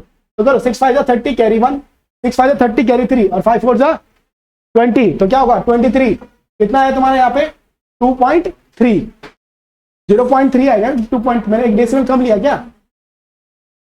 हाँ, एक डेसिमल कम हुआ है, ये यहाँ पे एक डेसिमल कम हुआ है क्या? 0.23 ऑप्शन है, 0.31 ऑप्शन है, और क्या है तुम्हारा? ये है एक डेसिमल कम लिया है। क्या है पे? 5/2। हाँ, कैलकुलेशन। ये क्या आ रहा है तुम्हारा? 5/2 आ रहा है, ठीक है। उसके बाद क्या आ रहा है तुम्हारा? 5/2 का मतलब यहाँ पे कितना है तुम्हारा? 2.5। कितना आया तुम्हारा? 2.5 और 2.5 इंटू ये मल्टीप्लाई करो कितना आएगा ये delta T F equal to कितना आएगा तुम्हारा 25 6 कितना हो जाएगा तुम्हारा 150 यानी कितना हो जाएगा 15 और 25 4 100 और 115 क्या होगा तुम्हारा 115 तो क्या आ रहा तुम्हारा ये 11.5 आ रहा है कितना आ रहा है तुम्हारा देखो डेसिमल हाँ इसको 4 से कैंसिल किया था ओके रुको फिर यार वापस कैलकुलेशन करते हैं हाँ हाँ सही बोल रहे हो तुम लोग आज कैलकुलेशन मिस्टेक हो ही रही है तो एक बार वापस ही कर लेते हो रुको जरा रुको ये सही है यहाँ पे देख सही है रुको जरा यहाँ पे देख सही है 1.86 और ये क्या है 2/20/8 सही है भाई अब ये क्या हो जाएगा तुम्हारा ये क्या हो जाएगा 5 और ये क्या हो जाएगा तुम्हारा 2 इतना ही गणित है अब ये 2 से कर लो कितना आएगा 0.9 और क्या होगा तुम्हारा ये 3 तो करो अभी मल्टीप्लाई करो कितना आ रहा है बोलो 4 पॉइंट समथिंग आ रहा है ठीक है हाँ तो ऑप्शन देख लेते एक बार ऑप्शन मुझे लग रहा है उल्टा दिया है 4.65 ठीक है एक बार देख लेते हैं ऑप्शन में हाँ अब आपका 4.65 बट डेल्टा टीएफ एक मिनट एक और चीज है ये आयनाइज सॉल्यूशन है क्या है तुम्हारा ये आयनाइज सॉल्यूशन आयनाइज हुआ है एचएक्स का तो एचएक्स का आयनाइजेशन क्या होगा तुम्हारा ये तो सही है एचएक्स का आयनाइजेशन क्या होगा H प्लस एन क्या आएगा तुम्हारा प्लस एक्स माइनस क्या आएगा H प्लस एन क्या आएगा एक्स माइनस तो नंबर ऑफ पार्टिकल कितने हो जाएंगे तुम्हारे 2 ये तो ध्यान ही नहीं दिया अगर नंबर ऑफ पार्टिकल 2 हो जाएगा तो I आएगा फिर क्या आएगा तुम्हारा I वेंट ऑफ फैक्टर आएगा तो I इक्वल टू क्या होगा 1 प्लस n माइनस 1 इंटू क्या होगा तुम्हारा अल्फा तो क्या होगा 1 प्लस नंबर ऑफ पार्टिकल कितने तुम्हारे 2 माइनस 1 और डिग्री ऑफ डिस्ट्रीब्यूशन कितना तुम्हारा 20% तो 20% मतलब कितना तुम्हारा 0.2 अरे हाँ या ना ये तो लिया ही नहीं है उसने आयनाइज बोला था तो 1 प्लस 2 माइनस 1 कितना 1 इंटू 0.2 कितना देगा तुम्हारा 1.2 तो आई का वैल्यू कितनी है तुम्हारे यहाँ पे 1.2 आएगी ठीक है आई भी आएगा ना मैंने बोला था ना अगर नहीं है तो फिर ठीक है तो अगर आप आई की वैल्यू 1.2 लेते हो तो उसको आप उसके बाद मल्टीप्लाई करो आई की वैल्यू 1.2 लिया ठीक है तो आपको क्या चाहिए I equal to delta T F into M तो ये 0.2 मोलर है या अच्छा ये मोलरिटी दी गई है और एक और चीज है ये नंबर ऑफ मोल्स नहीं दिए क्या दिया 0.2 मोलर दिया है तो ये मोलरिटी दी गई है यहाँ पे भी कैलकुलेशन थोड़ा हमें चेंज करना पड़ेगा कि ये पूरा करने की जरूरत नहीं है ये पूरा करने की जरूरत नहीं है क्योंकि क्वेश्चन में क्या दिया है 0.2 मोलर दिया गया है मतलब मोलरिटी पहले से ही दी गई है 0.2 मोलर दिया है तो आई की वैल्यू कितनी 1.2 केएफ कितना 1.86 और ये कितना है 0.2 नाउ मल्टीप्लाई करो 1.2 क्या है 2.4 इंटू 1.86 हाँ तो कितना आंसर आएगा मल्टीप्लाई करके कितना आंसर है हाँ 1.2 इंटू आपका कितना दिया है व्हेन हाँ तो 0.2 मोलर सॉल्यूशन सबको पता है ना मुझे मीनिंग 0.2 मोलर सॉल्यूशन 0.2 मोल्स इन किस में जाएगा ये तो उस हिसाब से आप आंसर निकालो कितना आ रहा है तुम्हारे यहाँ पे बताइए कितना आ रहा है but is answer option match नहीं करेगा क्योंकि ऑप्शन मैच नहीं करेगा क्योंकि क्या है वैल्यू अलग है कितना आ रही है अप्रोक्सीमेटली 4.8 के बराबर आएगा 24 2 से कितना होता है 4.8 ऑप्शन मैच नहीं करेगा क्योंकि यहाँ पे क्या इनका वैल्यू कैसे उन्होंने अलग लिया है पीछे जो सोल्यूशन दिया है ना उसका उन्होंने अलग लिया है और याद रखना डिप्रेशन हो रहा है इसके वजह से हमें ऑप्शन किस में रहेंगे तुम्हारे माइनस में रहेंगे तो ऑप्शन पहले से क्या दिए तुम्हारे माइनस में दिए क्योंकि यहाँ पे क्या हो रहा है फ्रीजिंग पॉइंट क्या हो रहा है तुम्हारा डिप्रेस हो रहा है समझा मेरी बात को तो ऑप्शन नहीं बनेगा पर क्योंकि इन्होंने डेटा से अलग डेटा लिया तो उसके लिए उनका ऑप्शन है कितना है 4.8 के अप्रोक्सीमेट आया कौन सा 1.2 इंटू 0.2 तो 0.24 हो रहा है क्या अच्छा ऐसा बात मतलब मैथ तो बेकार ही चल रही है आज तो फिर कितना आ रहा है मल्टीप्लाई करो कितना आ रहा है 0.44 कितना आ रहा है 0.44 आ रहा है ठीक है हाँ ऊपर बैठिए आ रहा हूँ 5 मिनट ठीक है हाँ तो 0 पॉइंट क्या है तुम्हारा 44 आ रहा है ना तो कौन सा ऑप्शन है यहाँ पे 0.45 मल्टीप्लाई करना अच्छा से करना है यार ठीक है मैंने यहाँ पे थोड़ा 2-3 मिस्टेक कर दिया मल्टीप्लिकेशन करने के टाइम में ठीक है तो ये आप मल्टीप्लाई कर लो अच्छे से तो कितना आ रहा है 0.44 आ रहा है कितना आ रहा है तुम्हारा 0.44 आ रहा है चलो अभी समझ में आया क्या मिस्टेक किया था पहले तो क्या बोला इसने 0.2 मोलर बोला था मुझे लगा 0.2 मोल बोल रहा है वो और ये 0.2 मोलर है तो डायरेक्ट इसने क्या देती थी मोलैलिटी आयनाइज हो रहा था तो क्या लेना पड़ेगा HX का डिसोसिएशन तो उससे क्या आता है आई वेंट ऑफ फैक्टर और आई निकालने के लिए हमारे पास फॉर्मूला क्या है आई इक्वल मैंने पीछे फॉर्मूला लगा के बताया था ना आई इक्वल टू क्या है तुम्हारा एन हाँ I equal to 1 plus n minus 1 into क्या है तुम्हारा अल्फा तो ये सारा चीजें आपको यहाँ पे क्या करनी थी सॉल्व करनी थी उसके बाद freezing point of the solution आप इस फॉर्मूले से निकालते ठीक है थोड़ा बहुत ऊपर नीचे हो गया चलो बताइए, during depression of a freezing point in solution the following are in equilibrium. जब फ्रीजिंग करते हैं तो सॉल्यूट कौन सा रहता है? सॉलिड और वो ही रहता है ना, लिक्विड एंड सॉलिड इक्विलिब्रियम रहता है, तो क्या होगा फिर, कौन सा करेक्ट है? हाँ, लिक्विड सॉल्यूट है या सॉलिड सॉल्वेंट है? आप जब नॉन वोलेटाइल पढ़ रहे थे तो क्या था? सॉल्यूट क्या था तुम्हारा? सॉलिड था ना। हाँ, तो कौन सा ऑप्शन सही है? हाँ, लिक्विड आपका क्या रहेगा? सॉल्वेंट, सॉलिड क्या रहेगा? सॉल्यूट। क्योंकि फ्रीजिंग पॉइंट जब करवा रहे थे तो सॉलिड एंड लिक्विड क्या, सॉलिड एंड लिक्विड क्या होना चाहिए? इक्विलिब्रियम में होना चाहिए। ठीक है, चलो नेक्स्ट बताइए, when 20 gram of naphthalic acid, ठीक है, when 20 gram of naphthalic acid जिसकी वैल्यू आपको दी गई है, इसका फॉर्मूला आपको दिया है सी, ये यहाँ पे जो फॉर्मूला है ये है C11H8O2, ठीक है। When 20 gram of naphthalic acid is dissolve in 50 gram of benzene, इसका के इतना दिया है, ठीक है, और के इसका जो दिया है वो दिया 1.72 के mg मोल इनवर्स, ठीक है। mg मतलब मिलीग्राम, mg का मतलब क्या? Milligram mole inverse. A freezing depression of 2 kelvin is observe, तो पॉइंट ऑफ डिप्रेशन मतलब क्या दिया? डेल्टा टीएफ, क्या दिया है तुम्हारा? Delta TF. Then the van't Hoff factor is, तो वेंट ऑफ फैक्टर निकालो, formula same, delta TF equal to क्या होगा तुम्हारा?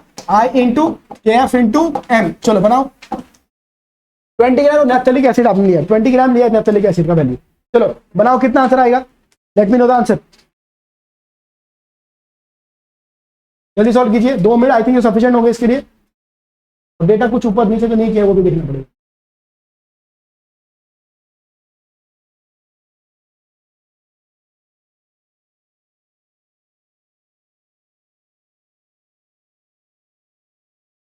चलिए सॉल्व कीजिए फटाफट, let me know the answer, फटाफट सॉल्व करो।